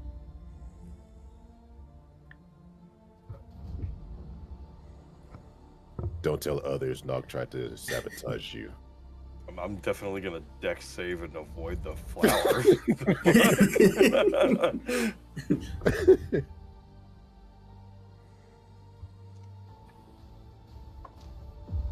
That's a 19. Fear not, because he wasn't trying to be stealthy about it. But yeah, Nog is just gonna ever so often like stop, try to wipe off flowers as best he can, realize he's still turning into woods. Yeah, when Continue to you walk. stop, your feet basically root into the ground, and every time you want to move again, you have to like peel them out of the ground and then keep moving. Stupid as- evil flowers. As you're doing this, Oh Emrys. no, I have What's a that? really bad idea. What's that? Nog, how do you feel about fire? Fire good, fire clean body. Why? Is Nog taking I'm really shots? sorry. And I drop a bottle of alchemist fire at his feet.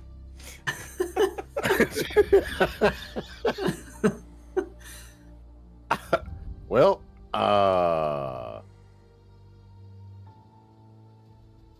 I'm thinking it will burn the plants off, maybe.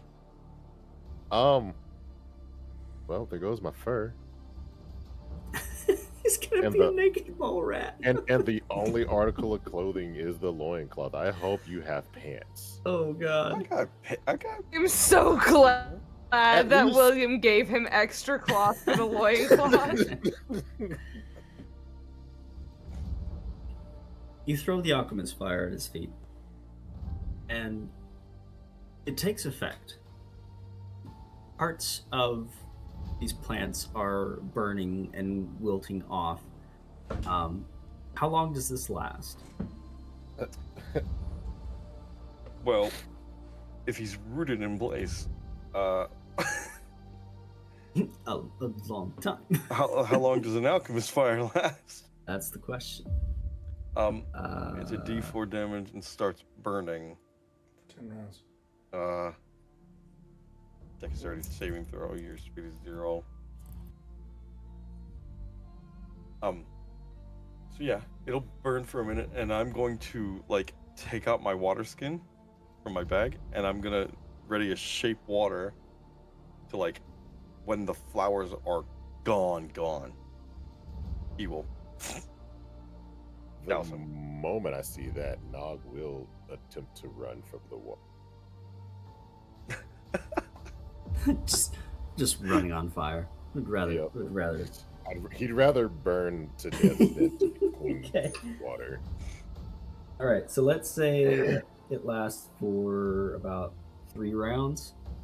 So 3d4. Go ahead and roll that for me.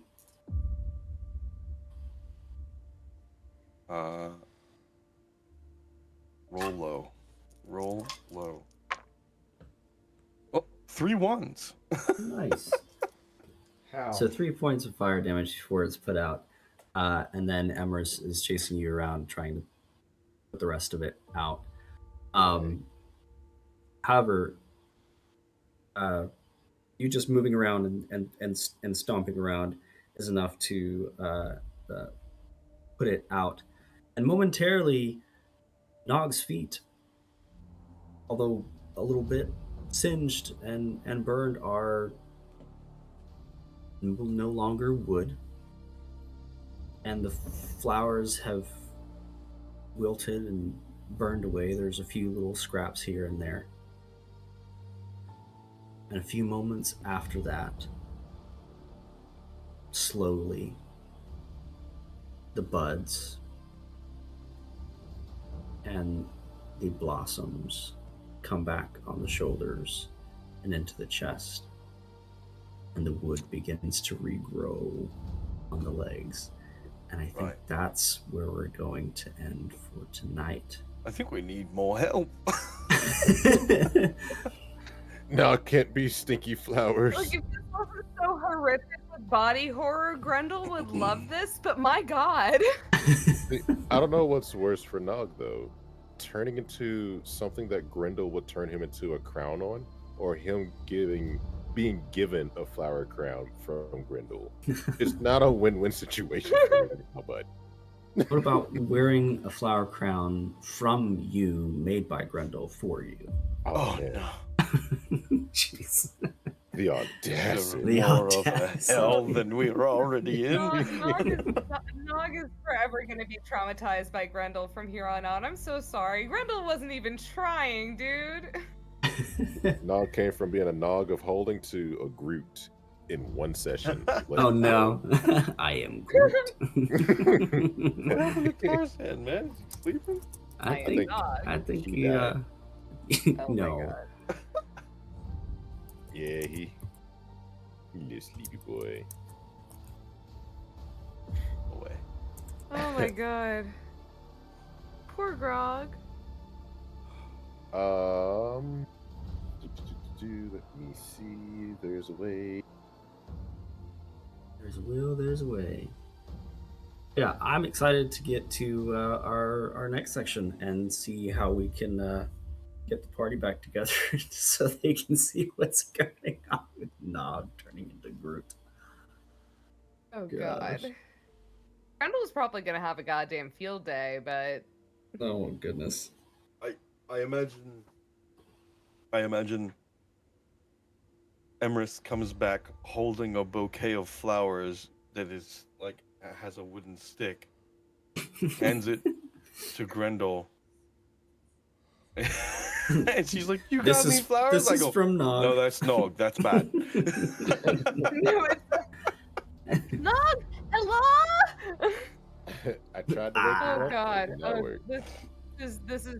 This is anything and everything I never wanted to happen, but always like Grendel definitely would have wanted to happen. Yeah, like this session had 3 big phobias of Nog: water, Mm. heights, and now being turned into the very thing that he hates. And surrounded by it at the same time. Yep, it's not looking good for Nog. It's not like looking the fountain good for our with little Hugh buddy. Jackman, where all the flowers are coming out everywhere, and you keep ripping them out, and they just keep growing back. I'm just Not to mention, our cleric is not here. well, You he don't died. have a cleric. Druid your is the cleric closest died a thing long to time it. Yeah, but Like honestly, I'm surprised we made it this far without a cleric. To be honest. oh no, y'all had a cleric. He just Oh, really? he Yeah. just got disintegrated. Oh yeah, I forgot. Millie was like a cleric, warlock, Bard. fucking paladin mix. Thanks Yeah, for he the was a- tavern that we'll never be able to go to again. Yeah, I'm really upset about that. I had so much revenue that I could have used, Either way, we're fucked. You but guys can go back. I mean, you can't. It's just, can. someone's going to have to find the access point. Oh no. Oh god. What does that even mean? Well, one person out of I the will say 5 that no. it is in Emrys's nature to pour over shit Oh, and look there for he shit is. he can Tarzan. entrances. Tater, Yes. save us all. Oh, sorry. Peter, save us! We There we ended? go. Yeah. Yeah. My bad. I was No, just you're good. I was just listening to the mayhem. My bad. Yeah. We're gonna end on that note and pick up there just in a couple weeks. That's a good Uh, cliff note. I like it. Okay, my bad. Where's the StreamYard? There it is. Yep. All I right. can't believe you left Nog to die. I didn't leave Nog to die. We left you with Emrys, who was comfort. And he froze. Grendel will try the best she can, though she'll think he's very pretty. Videos are fine. Discord's still working, but to all of you wonderful 2B Dicers, thanks for tuning into tonight's episode of Tales of Vardin. We will come back the following Thursday, correct? Or are we still Yes. 2BD? we're still bi-weekly. So Okay, we so- will be back in 2 weeks. So tune in not next Thursday, but the 22nd of January for the continuation of this campaign. That being said, Star Wars: Edge of the Empire will return this Tuesday, so don't miss that as we round up the season finale of Star Wars: Edge of the Empire with the completion of season 1. We love you, 2B Dicers. Have a great rest of your night, and we'll see you next time. Bye. Bye.